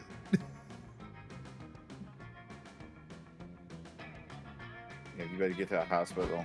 Lol. Wow. Not the pumping though. Yep. I'll lose 3 fun though. Okay. Yes, because things going up the ass are so much more fun. Right? I feel like the lube thing was the more creative thing. Anybody can stick anything up an ass. Also, Sam is right though. Maybe it wasn't her ass. We just assumed it. I mean, women do have more holes than that.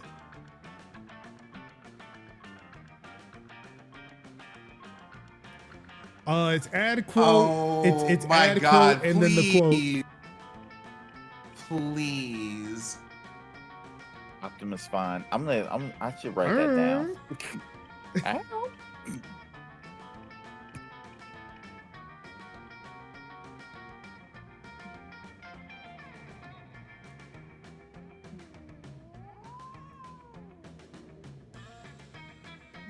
Are you aroused?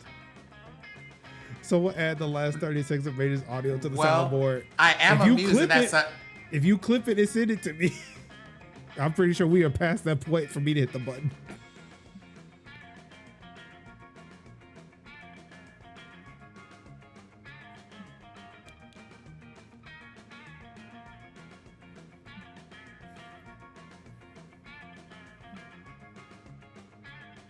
Damn, I forgot what I said.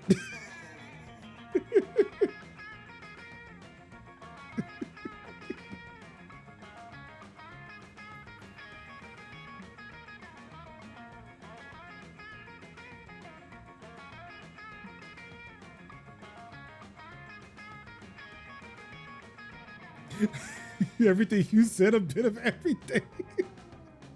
Oh no.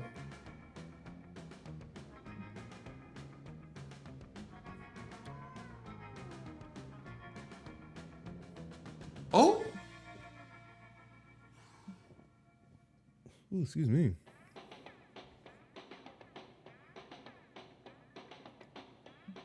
okay. Oh shit, it's learning.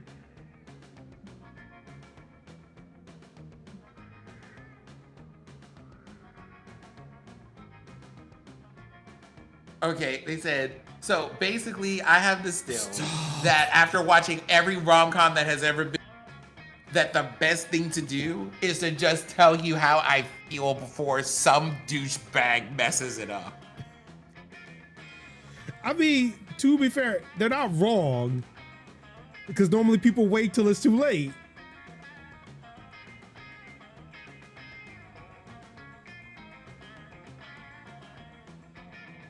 Oh, I see there's a CPU bottleneck here. Hey, Merch, do you have a CPU you can give Calculester?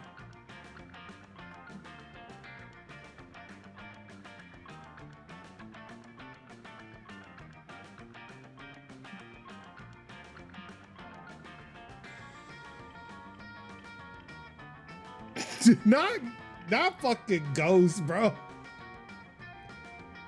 I love this game for references. You don't have any Intel CPU available? Yo, Okay. It tell is me time why- for us to make choices. So here, you can select who you want to go to the prom with. You can also choose not to go with anyone. That is the option all the way on the. Okay, before we, well, I guess y'all could choose. It's gonna be a minute, I guess, for me. Assassin's Creed Shadows. No, we can't choose. You have to choose. That is why your name is on the screen. Oh, my name's on the screen? Oh shit, it definitely is. My bad. My bad. That's on me. That's on me. It's your choice. I didn't see Major there. I'm sorry. My bad. Okay. Yes, I'm a danger to myself and others. Please don't. I am picking Joy. Yes. That's a couple I will be jealous of because I want to be with either one of them.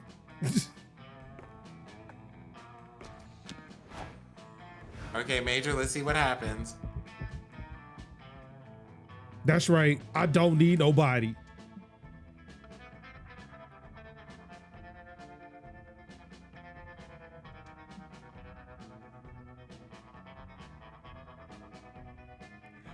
I mean, because my co-host on my podcast on the podcast wanted to play this game, and I wanted to. I thought it was going to be interesting. I didn't realize I was going to fail spectacularly at this game.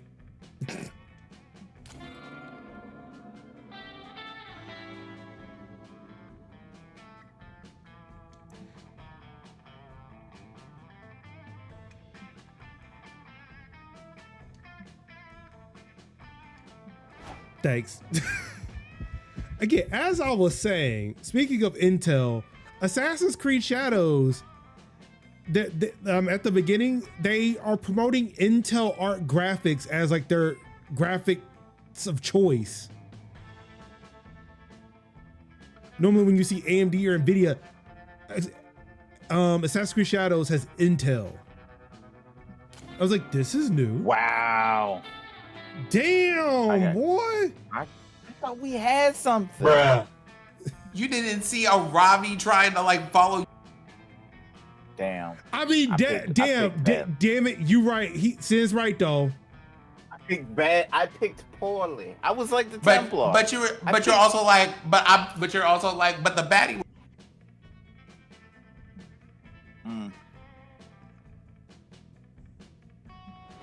Damn. Damn, I picked poorly.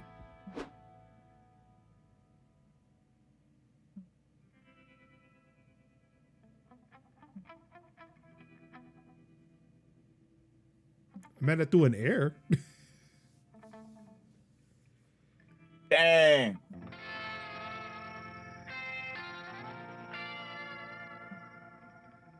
I didn't get it. I got that achievement too. Yep.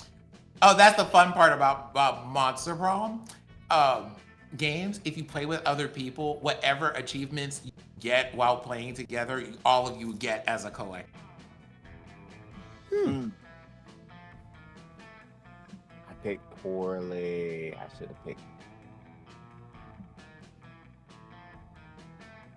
But I thought me and Joy had a vibe.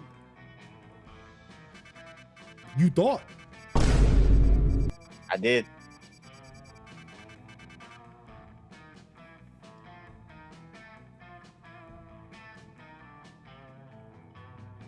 And there it is. That's Monster Camp for you.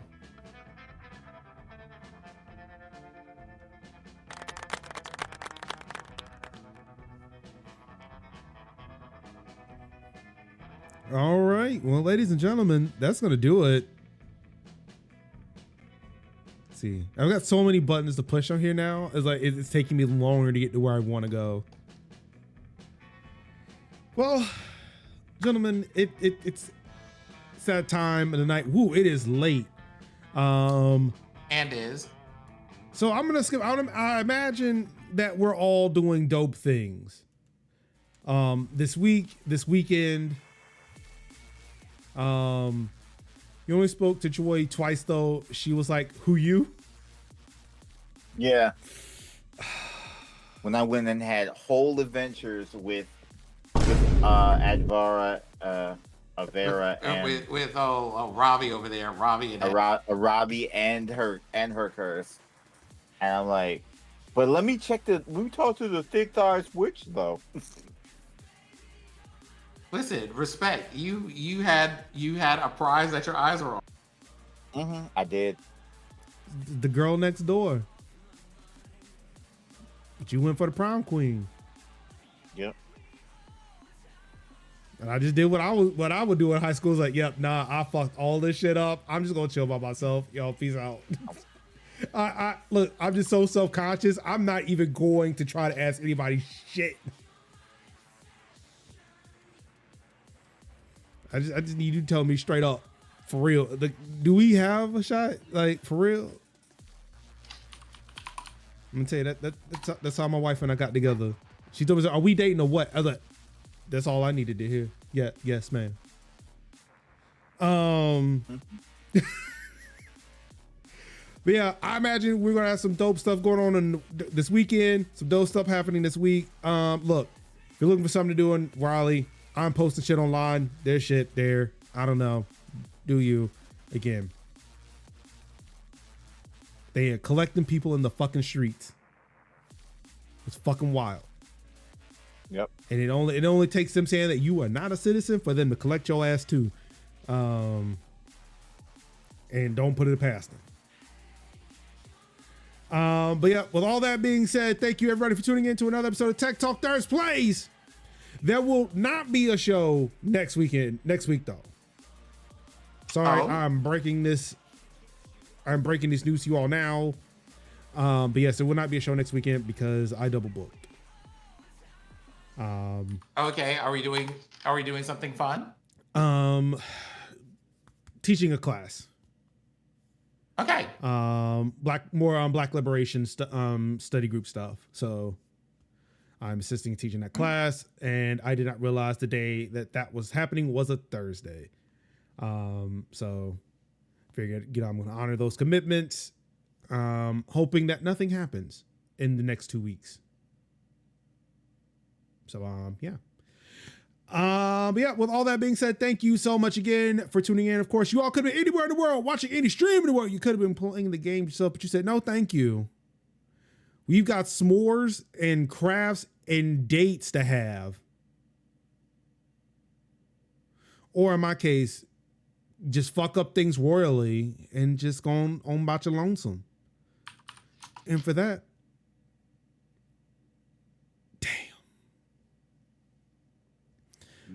but other than that, all I've got left to say to you wonderful people out there is nobody's going to save us but ourselves. If you stay ready, you do not have to get ready. I love you. In peace.